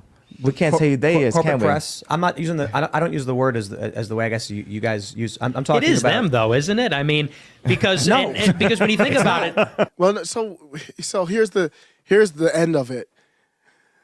Again, not on. So one of the big problems I think we have in our country right now is we don't know the difference between an opinion and a fact. And my wife and I drill our son often on this. Like, is this cup blue? Is that an opinion or a fact? I think this cup is too big. Is that an opinion or a fact? I mean, we literally go through that with him, and he's very good at it because we drill them on it. I got to drill my youngest on it too. So there can be, if you want to have this discussion, let's talk about what the facts are of the discussion. Do you have... So it would have been more fair if Tim is going to go this route. I would have went a completely different route. I would have taken it away from this. There's too many other golden nuggets where the heart came out that I want to talk about than this J topic. But if you want to go down the J topic, say, hey, I'm open to it, man. I'm not trying to be Lex. I'm not trying to Lex you. But here's what people are thinking. Here's what I am thinking. Let's talk about facts. Do you have facts about who this identity, how many of this identity are doing this or that? So do you have the receipts, basically? And that could go to Nick, because Nick is the one that would have it more than Ye. But Ye has that viral clip where he brings out his phone and says this. I don't know if it's true or not. But let's break it down to facts. That is a fact. I don't care what you label it. You can label it as anti-this, anti-that, and this. But either you have numbers or not. And that's where you need to go with this.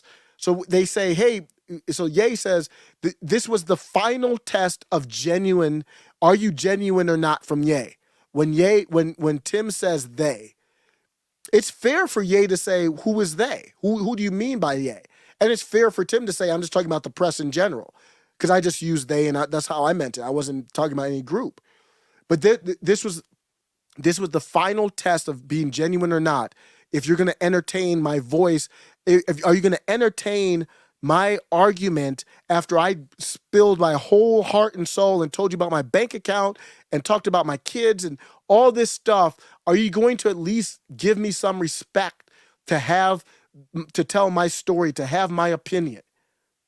That's what, because every time I'm just holding stride, and it's like, I thought I was more Malcolm X, but I find out I'm more MLK, because as I'm getting hosed down every day by the press and financially, I'm just standing there. And when I found out that they tried to put me in jail, it was like a dog was biting my arm, and I almost shed a tear, almost, but I still walked in stride through it. Yeah. I think they've been extremely unfair to you. Who was they though? That was a test. When Ye said, "Who is they?" it was a test to see if Tim is going to give a genuine answer. Tim did not have to answer with this identity. What he had to do was answer from the heart. Did you hear what I just told you about what happened and who I am noticing doing it to me? And the answer from Tim was not authentic, and then he left. We can't say they as corporate can we? press. I'm not using the. I don't use the word as the way I guess you guys use. I'm talking. See, Tim shook. You're like, I don't need. What is he talking about? I don't use the word. That's not genuine. It is them though, isn't it? I mean, because No. and because when you think So I think Tim could have also said, okay, he could have said fair question, because I'm just throwing around them, or they or them, and then Nick comes in. They're like, okay, here, let me fair question. I don't know, Nick. Can you add to this? Who is they? I'm open to having the discussion. Who is they? And then let Nick have, because Nick is the one that Nick articulates this better than any of the other ones on the stage, whether you agree or not. And it's too bad Ye left, because I wanted to hear what Nick had to say. about it, consider it. In 2018, So Tim could have said, "Hold up, Ye, I'm not here to be. I'll consider it. I'll let you say your point." What do you mean it's not? What do I mean? Like, okay, so how about you leaving? Are you afraid of the press? He's gone. I'll say it right now. And there it is. And that's how it happened. In real time, I was actually with my kids at swimming and listening to it while they're in swimming lessons. So I couldn't break anything down in real time.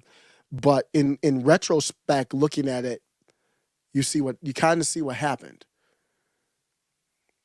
It was kind of like a mix of personalities. I put this in here just to make me to remind myself.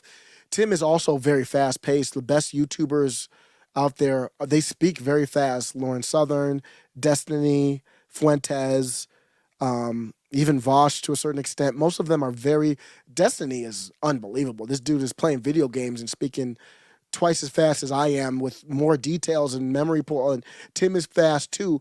Ye is more kind of, he's not my style, but pace wise, he's slower like I am.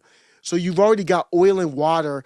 Yale is the outgoing personality, and Tim is the analytical type personality. And that oil and water, along with being disingenuous, just didn't mix. Tim should have asked for help.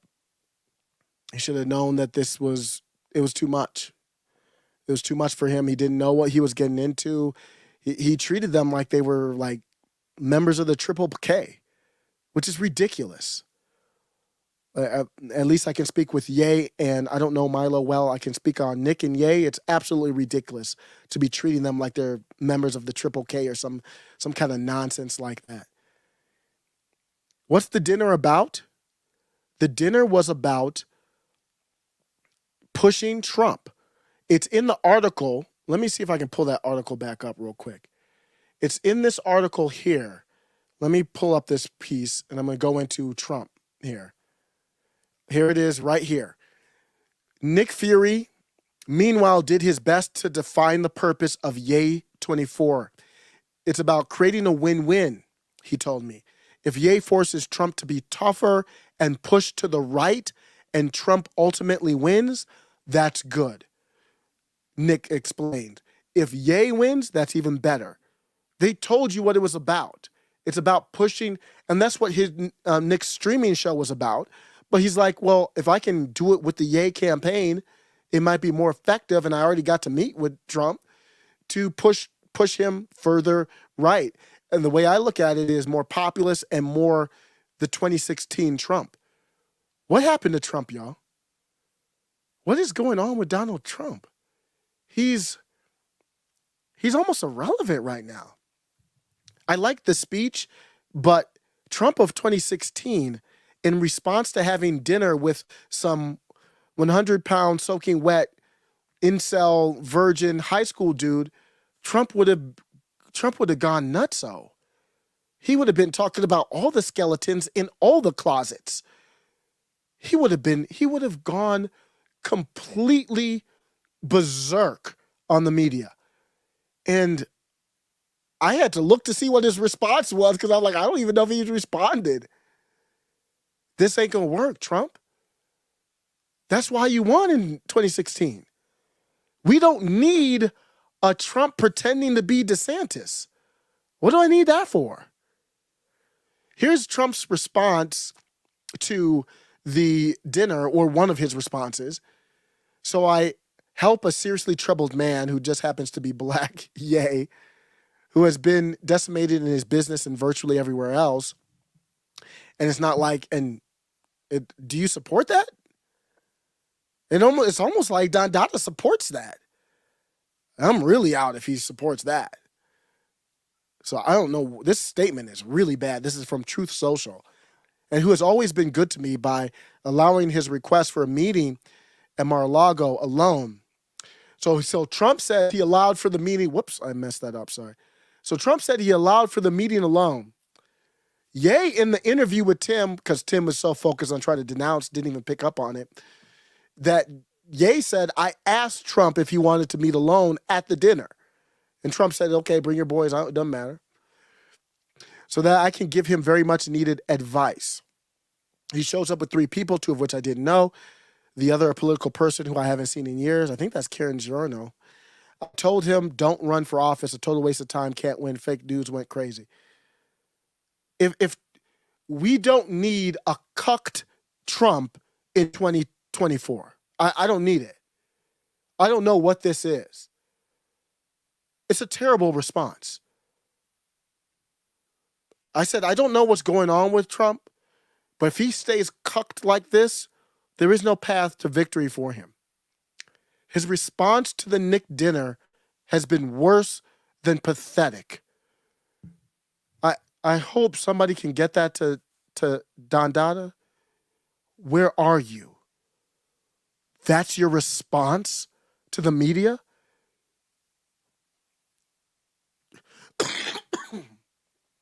That's your response? Sorry, I couldn't get the mute. You sound Bish-made. That's not the Trump that I'm just following politics and I think Jeb Bush is going to be the nominee in 2016 and it's just going to play out.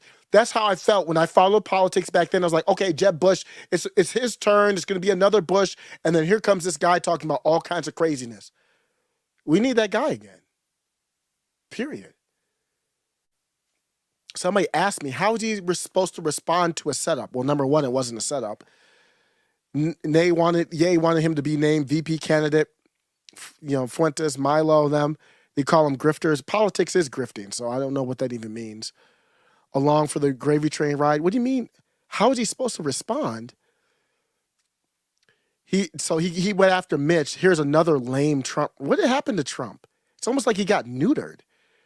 Trump said Mitch is a loser for our nation and for the Republican Party, who would not have been reelected in Kentucky without my endorsement, which he begged me for because he was going down. That's your strong statement, Trump? He should respond with fire and brimstone, raining from above. Don't you ever come to me talking about trying to control who I should have dinner with. Now, Benjamin Netanyahu commented on Nick Fury. So I understand Trump behind the scenes got to go to these people and say, I know what his stance is there. I'm not with him on that. But you guys shut up, and let me deal with the media. Okay? I'm with you behind the scenes. If that's what Trump has to do, that's what Trump has to do.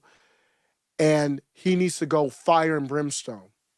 Has Trump said anything publicly about this F situation, TX situation? Biden called black children roaches. Has anyone ever had to denounce him? This is ridiculous. If you don't know what I'm talking about, it's not an exaggeration. He referred to black children as roaches. This is a real thing that really happened. So I don't know why people are coming to me to denounce someone I never supported. And by the way, you know, I sit on the stand and it get hot. I got hairy legs that turn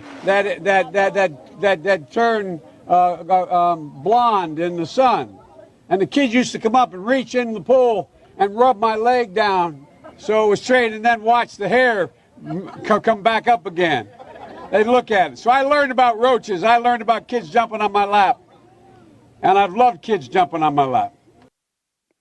So thanks for the super chat, Satoshi. If I can pronounce that, Guacamoto said, funny name there. I don't know if that's the real name or not. Tim is such a hypocrite, claims to be a bastion for free speech, criticizes EW for not reinstating banned Twitter accounts, yet won't let Ye speak freely. I think the problem is the platform. He doesn't want his channel yeeted from YouTube. And he talks to them behind the scenes, so he knows them. Thanks for the $5 super chat. So I'm not against Tim, so I'm not going to call him a hypocrite, provide criticism, but I don't want to be, for me, I don't want to be too harsh on Tim. It's easy for me to say. I think he's still great. Nobody's perfect, though. Thanks for that. So this is Biden. If you didn't hear what Biden said, surrounded by black children, talking about his history with a black pool, you call him black. That's not me. I don't label things black neighborhood, black pool. They do. So he's surrounded by black, what you would consider black children, and here's what he says. And by the way, you know, I sit on the stand and it get hot. I got hairy legs. So he's talking about, I think, being a lifeguard. He's sitting on the lifeguard stand. And he's talking about he got hairy legs. That turn blonde in the sun. He's talking about sitting on the stand and his hairy legs turn blonde in the sun. And the kids used to come up and reach in the pool and rub my leg down so it was straight. Where do they do that at? Where do they do that at? The kids reach in the pool? I'm trying to think if my son reached in this pool and rubbed this knucka's legs. What? Kids rubbing your legs? What the hell are you talking about? Rub my leg down so it was straight, and then watch. You want me to denounce Nick Fury?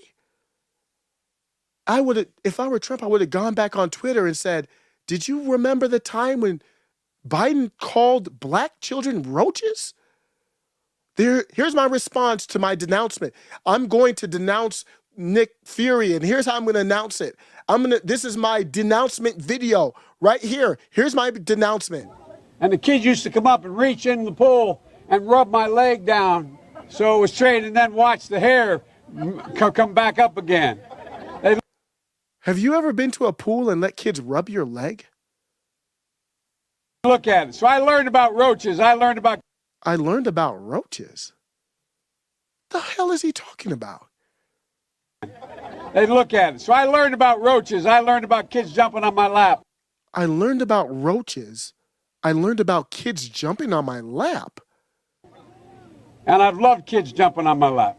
And he's looking at the kids here in the most creepiest of ways and said, I've loved kids jumping on my lap.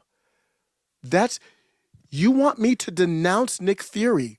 This is my denouncement video. Play this on repeat. And I've loved kids jumping on my lap. That's my denouncement. Has any Republican or Democrat denounced this? The media asked him about this.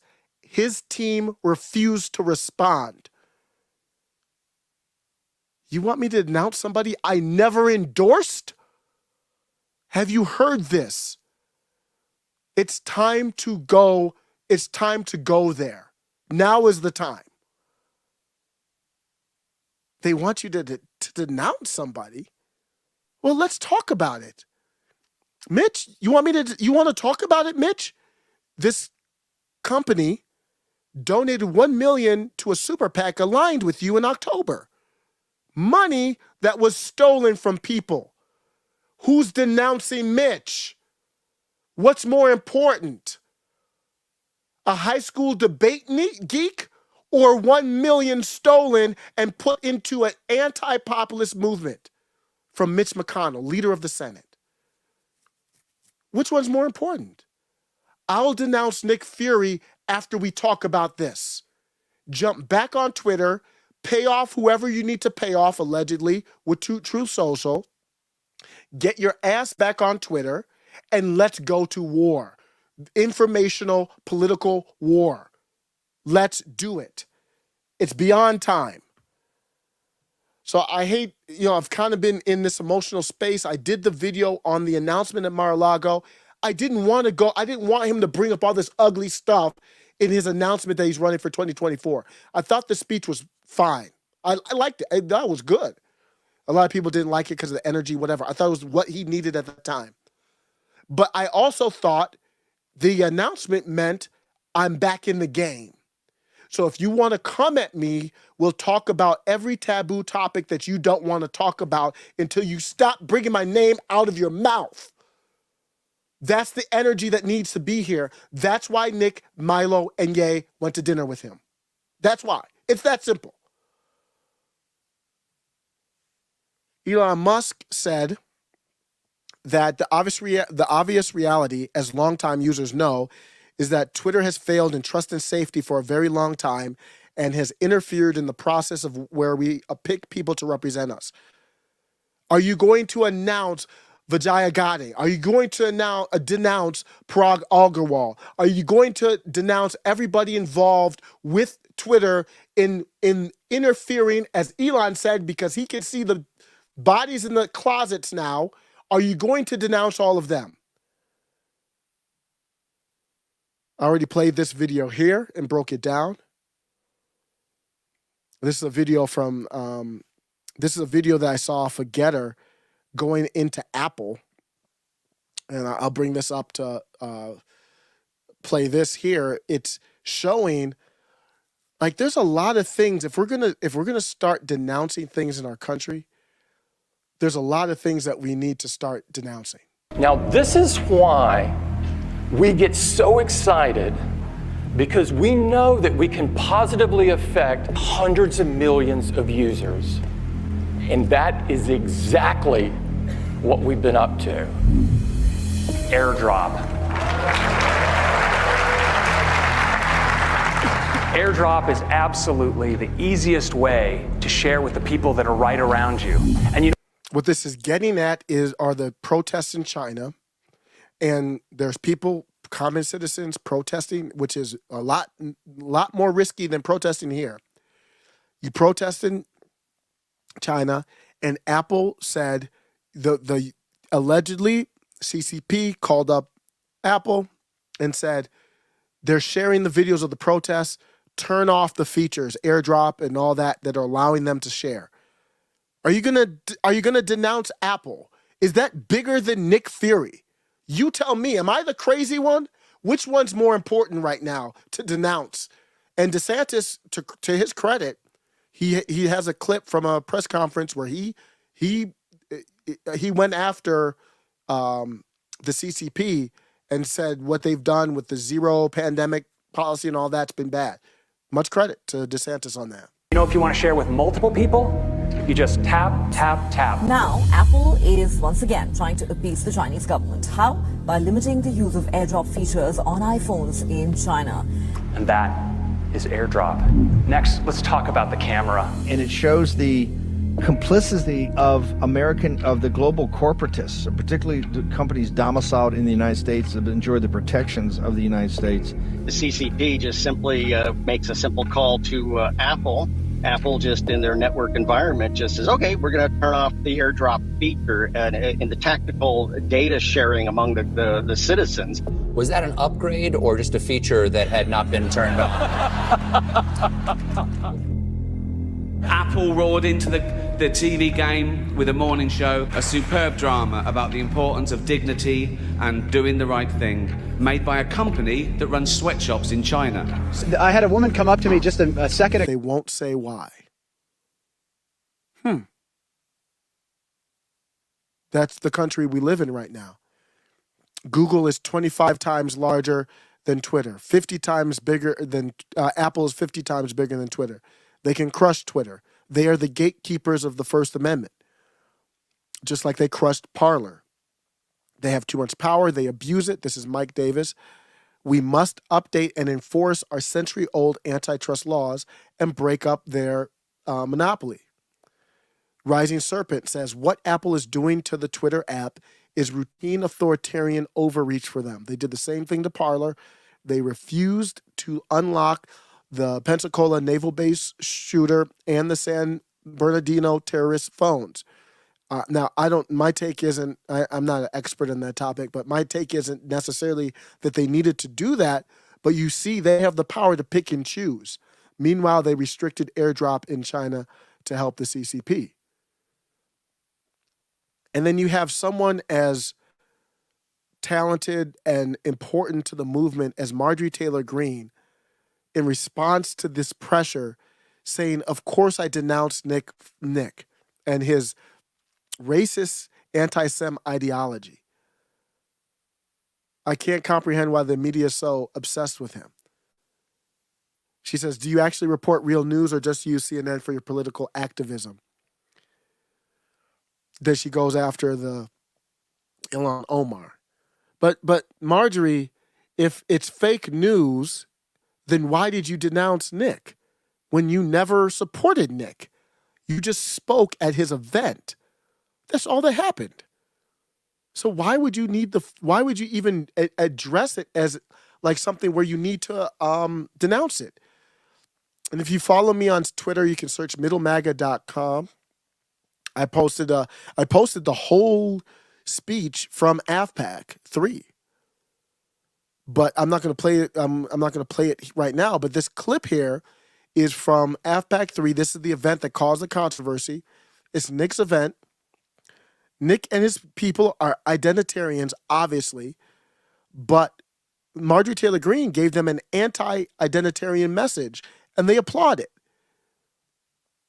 And that's why I'm here to talk to you tonight. I don't believe anyone should be canceled. I don't believe in separating people in identities. I don't believe in separating people in classes, but that's what the Democrats believe in because that's what Marxism is. That's what communism is. And I know it's hard to comprehend, but in China, they separate people by class. And the Democrats have learned that very same trick, and they're trying to do the same thing to all of us here in America and separate us by identity. Well, I reject identity politics because there's one thing I know. It doesn't matter what your skin color is or any of these choices and all of these things that are said.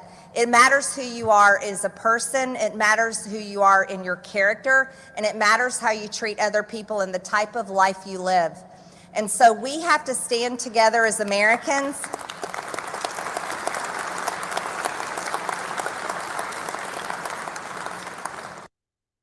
So she had an anti-identitarian message. What's wrong with that? There's nothing wrong with going to a group. She didn't endorse the group. And that's why I'm here to talk to you. She never said, I endorse this group as the best group ever or any type of endorsement. She went and spoke. There was nothing wrong with her speech. I have the whole speech on Twitter right now. There's nothing wrong with the speech. Somebody replied to me and said, if you just spoke at a Yahtzee rally, can you really plausibly deny sympathy with Yahtzee ideology? And I just replied with a clown emoji.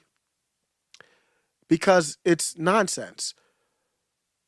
AFPAC 3 was not a Yahtzee group. You don't have to agree with it, but it's definitely not a Yahtzee group. People like that, they appeal to authority, so they use labels to avoid genuine discussion. I bet you that person didn't watch anything that happened at AFPAC 3. So how would you call it a Yahtzee rally if you don't know anything about it? They've never shown proof that they know anything about it. Then I use the label back at people. So here's what I'm going to say. I'm not going to go with your Yahtzee analogy. I'll go with racists like Nicole Hannah-Jones and Dr. Ibram X. Kendi. You see what I did there? So yes, if those racists, and I don't think of this identitarian term. I don't use the word racist, but I'll use it as a weapon just like how you use it. I'm going to use it as a weapon back. I don't believe in it, but we can, if you want to have a civil war, then we have a civil war. If you want to call somebody a racist, then let's call people racist then. We're just going to call it what it is. If racists like Nicole Hannah-Jones or Dr. Ibram X. Kendi They're just as identitarian as Nick is, just on the other side. If they offered to have me speak at their event, I would. And that is the absolute truth. But I would stay true to my beliefs. So I'd let them know, I don't know why you want me to speak at the event, but I'd be happy to. I don't know if you're going to like the message because I think you're a racist tool for a one earth government. I think you're anti-constitution. I think you're a political enemy of mine. But I'll be happy to speak there. Does that mean that I agree with these racists? Of course not. So I don't know why we're grown adults and we don't know how to have these conversations. We're grown adults and we're afraid of words. How does that happen? You look at San Francisco, it's just I'm not going to play this video, but you look at San Francisco, it's just literally a hellhole. Anybody going to denounce the San Francisco mayor, the Gavin Newsom? This is Nancy P's district. Anybody going to denounce that? Failed ideology? I said when Trump came back, I think he should have come back on Twitter and talked about some taboo topics. Let's talk about who we need to denounce. Not this is all allegedly. It's allegedly. There's somebody named Ashley, and there are allegations, which I don't know if true or not. But it's interesting. Nobody's asked. When you touch me like this. Shout out to friend of show. This is C3P Meme who made this video about it. What happened to that person who wouldn't be afraid to do anything? You remember when they tried to come at Mr. Matt Walsh?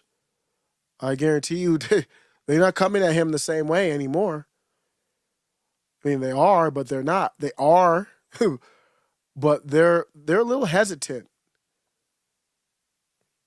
You're going to think twice about it because what it does is it opens people's minds.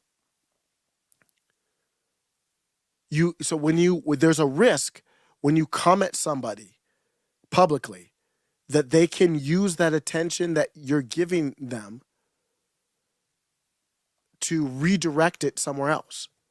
So don't think that this happens without a risk to it. That's what 2016 Dundada would have been like. So they came after Mr. Matt Walsh, and this is what it sounded like. So here's my official answer for the record. Kiss my ass. I do not apologize. In fact, by all rights, you sick freaks should be the ones apologizing to me for lying and defaming me, and doing it all because I'm trying to prevent you from sexually mutilating children. You damned monsters. You child-abusing psychopaths. I wouldn't apologize to you soulless parasites if I had a gun to my head. Instead, I'd rather just tell you all to piss off. I apologize for nothing. I concede nothing. I will never surrender even a single inch of ground to a pitchfork mob of degenerate morons. You know, the secret they never say out loud is that nobody is truly canceled unless they consent to it and they willingly play their assigned roles. Well, I do not consent, and I'm not going to play the game. I'm not going anywhere. That's what it sounded like when they tried to come for Matt Walsh. Appreciate you. Eric said, thank you. I go by Osiris for covering these topics. Other YouTube creators have stagnated. I think YouTube's great. I don't know if I have a comment on that, but great. Number one, thank you. Appreciate you. Long time friend of show, Eric Smith. So in response to that, I said, well, that happened a long time ago. Maybe I didn't have. Do I have that? I don't know. I do have it here. So my Twitter kind of quote to this, looking at Trump's response, I said, look at this heat, which is really remember this heat because it happened a while ago. Look at this heat Matt Walsh had for these disingenuous asshats trying to force him to do something, apologize, denounce, whatever. When's the last time Trump brought heat like this? If Trump is going to be more docile than Matt Walsh, Houston, we have a serious problem. So I tried to at his son, Donald Trump Jr. Like, man, I don't know what's going on with your daddy, but he's not looking like he's up to the battle this time around. That Ron DeSanctimonious, that ain't, I don't know what, that ain't gonna cut it, man. You said more on this you said more on this Ron DeSanctimonious than you have in response to this dinner. So I'm gonna leave everybody out. That's what the dinner was about. I'm gonna leave everybody out with the speech. I thought Marjorie Taylor Greene's speech. Thank you for stopping by. I thought Marjorie Taylor Greene's speech at AFPAC 3 was one of her best speeches. I thought it was excellent. So I'm gonna play out with this clip. I have this edited, so it doesn't talk about the taboo stuff YouTube doesn't like. Let me know what you think. Thanks a lot, everybody, for stopping by. I'm going to let this play here. We have a new mystery speaker tonight who I'll be announcing to you right now. Very exciting. She is a standard bearer of Trumpism in the U.S. Congress. She is pro-life. She is proudly America first. And I want to say a very special thank you to Milo Yiannopoulos for making this happen. He made this happen. He put it together. Whoops. That's Milo over there. He's throwing some stuff around. But thanks to him, we are honored, we are humbled and excited to welcome to the stage right now for our first speech, and we love to get to know her much better. I think this is going to be the beginning of something great. The representative from Georgia, Marjorie Taylor Greene.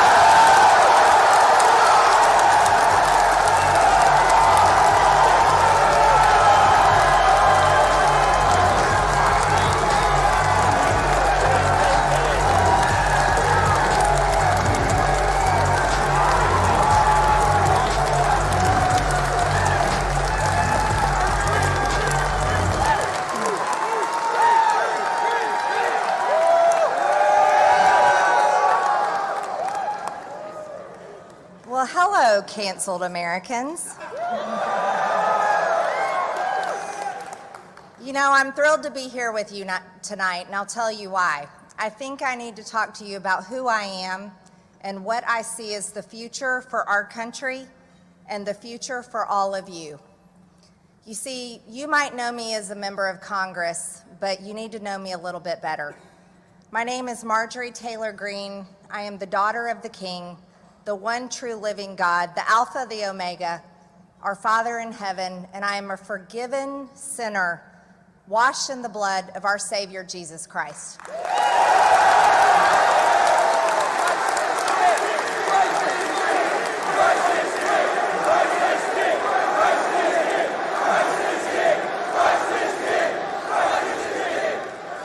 Praise God. Amen. Christ is King. Now, we are the fortunate ones to be born as Americans, but we have a serious issue going forward, ladies and gentlemen. You see, it's my parents' generation, it's my generation that has failed this youth generation, the generation of my children. My children are 18, 22, and 24 years old, and I am so afraid for their future. I'm afraid for your future. You see, you've been handed something you shouldn't have been handed. You've been handed the responsibility to stand up and fight for our Constitution and stand for our freedoms and stop the Democrats, who are the Communist Party of the United States of America.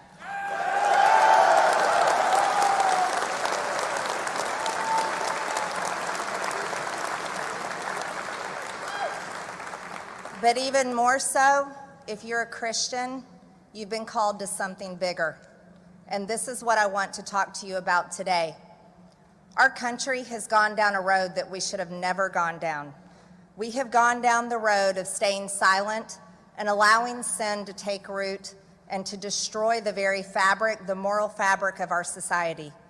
We are now a country, and I can't even believe that I'm a part of this, but I'm a part of Congress, where on the first day where I was sworn in, the rules that we voted on destroyed gender. And I have to tell you how heartbreaking that was to me, because on the walls of the United States House chamber, where I work every single day, it says, and it's engraved in the walls above the speaker's desk, it says, "In God we trust." But on the first day of Congress, we voted on rules, and in the rules that we voted on, and I voted no, it destroyed God's creation because it destroyed gender. And the reason why that's so appalling is because in Genesis, it tells us that God created us in his image, male and female, he created us. But you know what happened that day? The Democrats who control the United States Congress said that gender no longer matters. There's no such thing as male and female, no such thing as mother, father, sister, brother, grandfather, and so on. They destroyed family names, they destroyed pronouns. And I knew from that day forward that everything that this Congress does that I am tragically heartbroken to be a part of is evil. And it's been a heartbreaking situation.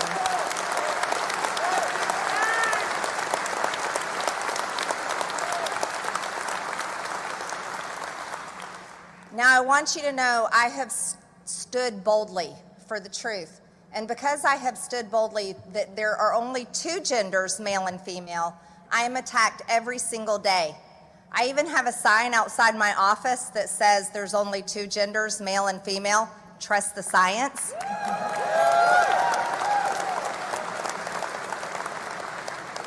It's pretty simple.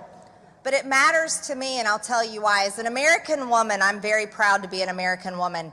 I don't live in another country where I'm treated like a dog. I am a proud American woman. I can own a gun. I graduated from college. I've been a successful business owner. I'm a wife, and I'm a mother.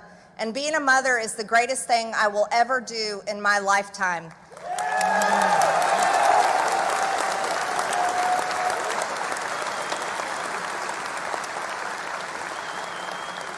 And because I'm a mother, and I have two daughters and I have a son, I will fight very hard as I possibly can, to keep biological men out of our bathrooms, out of our sports, out of women's privacy.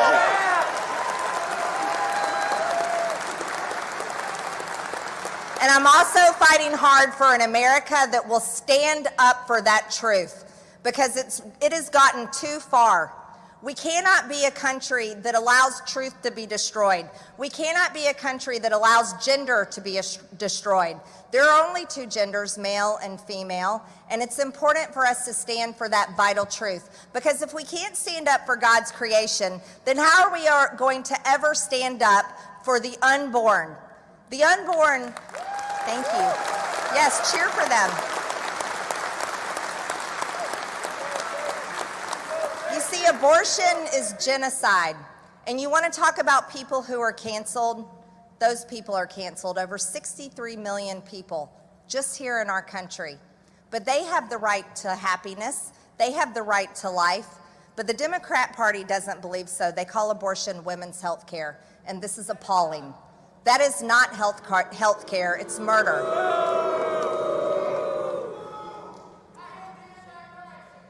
Now, we have to do everything we can to stand up for the unborn, because when we can end abortion, our nation will truly heal. And I believe that's when we can return to all the good things that we have been promised as Americans, but we have to be the ones that stand up for it. Now, let's talk a little bit further. We're also in dangerous times. You see, just over a year ago, we lived in a world of peace.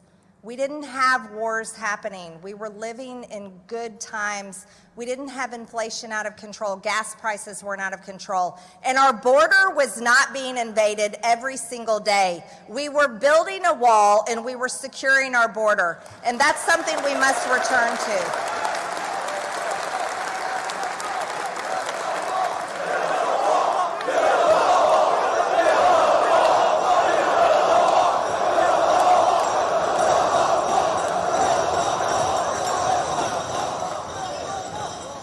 want to tell you something. I would never let someone break in my house and eat the food in my fridge and sleep on my sofa because they don't belong there. When criminals invade our country, they must be deported. Illegal aliens should be sent back to where they come from. We have to end sanctuary cities. We have to end sanctuary cities. We also have to end dangerous fentanyl coming across our border. It's being laced in drugs by the Mexican cartels, and that's coming straight from the CCP. Fentanyl is now the #1 cause of death for 18 to 45-year-olds, not COVID-19. Surprise, surprise.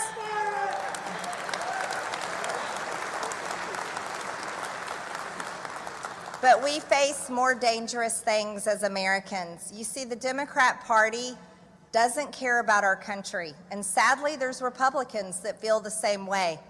The Uniparty in Washington has sold us out, and they will continue to sell us out, and I'm going to tell you how right now.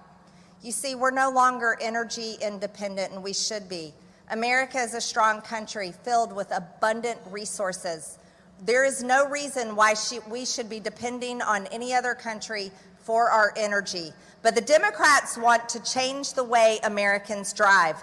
They want you to be forced to drive electric vehicles. That's not something happening. That's not something happening through supply and demand, but that is what Joe Biden and the Democrats want, and it's something that we have to stop. America only competes in the electric vehicle battery market by 4%, but China controls the world market by over 85%.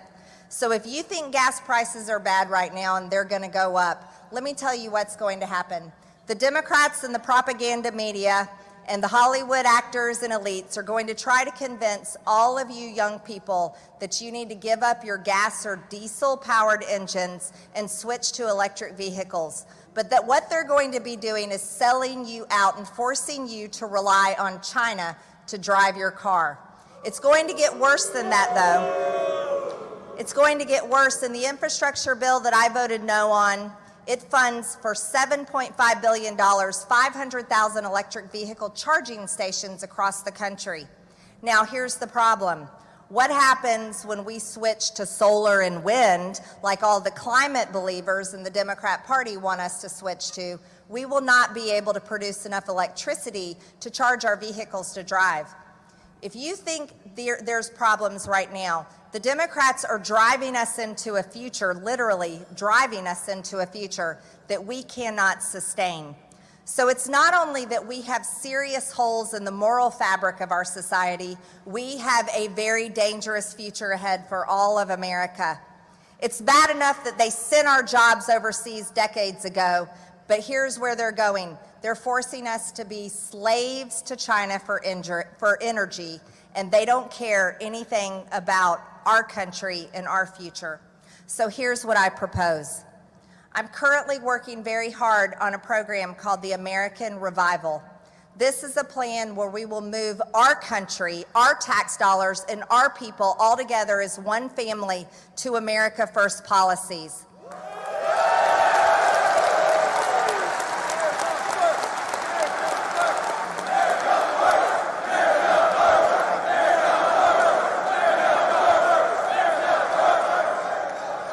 That's right, America First, and that's how it should have always been. But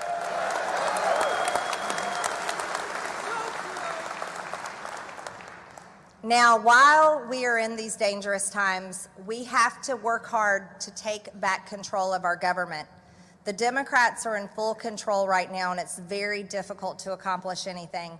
Since I've been a member of Congress, I've been attacked more than any other freshman member of Congress in United States history.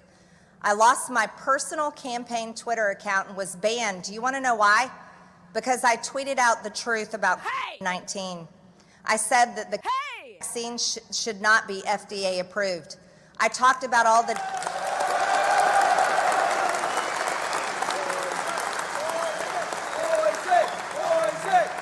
I talked about all of injuries and deaths reported on the VAERS system, and I called for investigations into those injuries and deaths And I said that anyone under 65 should not be forced to. As a matter of fact, no one should be forced. It should be a choice. I also called for an end to and children as child abuse. But big tech, who is totally integrated with our United States government, decided that my tweets were misinformation. And so the propaganda machine took over and they deleted my account. But I know many of you in this room knows exactly what that feels like, because you know what it's like to be canceled. And that's why I'm here to talk to you tonight. I don't believe anyone should be canceled.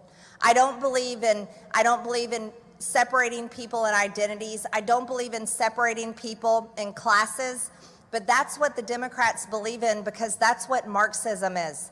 That's what communism is. And I know it's hard to comprehend, but in China, they separate people by class. And the Democrats have learned that very same trick, and they're trying to do the same thing to all of us here in America and separate us by identity. Well, I reject identity politics, because there's one thing I know. It doesn't matter what your skin color is or any of these choices and all of these things that are said. It matters who you are as a person, it matters who you are in your character, and it matters how you treat other people and the type of life you live. And so we have to stand together as Americans.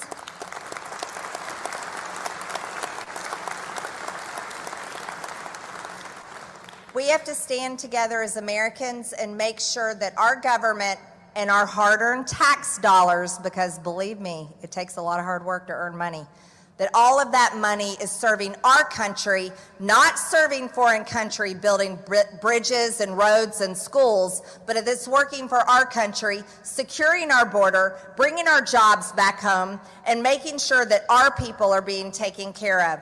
And then lastly, what we have to do is we have to make sure that this young generation that is facing such a critical time, a time like never before in our American history, that you all have a future.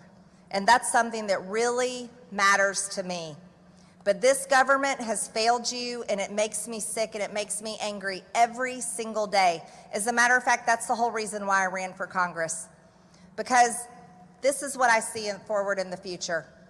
We are actually going to have to find a time where we know what it's like to stand for our faith as Christians. We know what it's like to actually stand up for our freedoms in the face of tyranny, and that's what the Democrat Party is. You see, they haven't spoken against Justin Trudeau, the son of Fidel Castro, have they?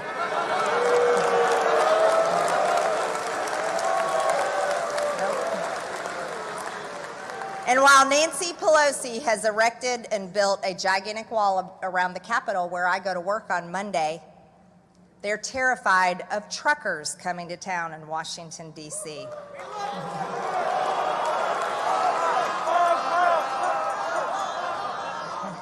Well, I have to tell you, I find that pretty amusing, because Nancy Pelosi gets her beloved Dove bars from truckers.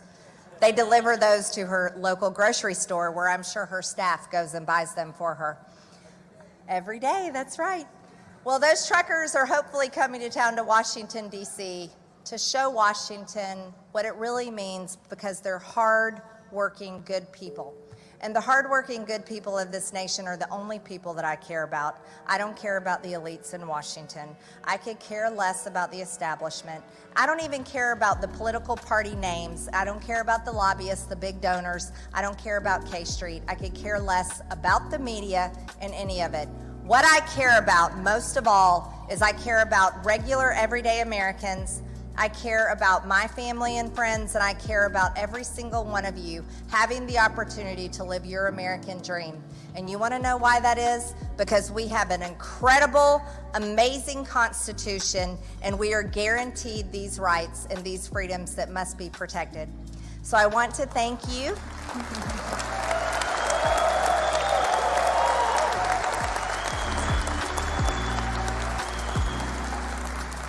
I want to thank you so much for hearing me speak tonight, and I want to encourage every single one of you to make sure that you're doing your Christian duty. If you're a Christian, Make sure that you're praying every single day for our nation, praying for peace, because that's what it tells us to do in the Bible, and also praying for our future as Americans. So thank you so much, everyone. God bless you, and I hope you have a great night.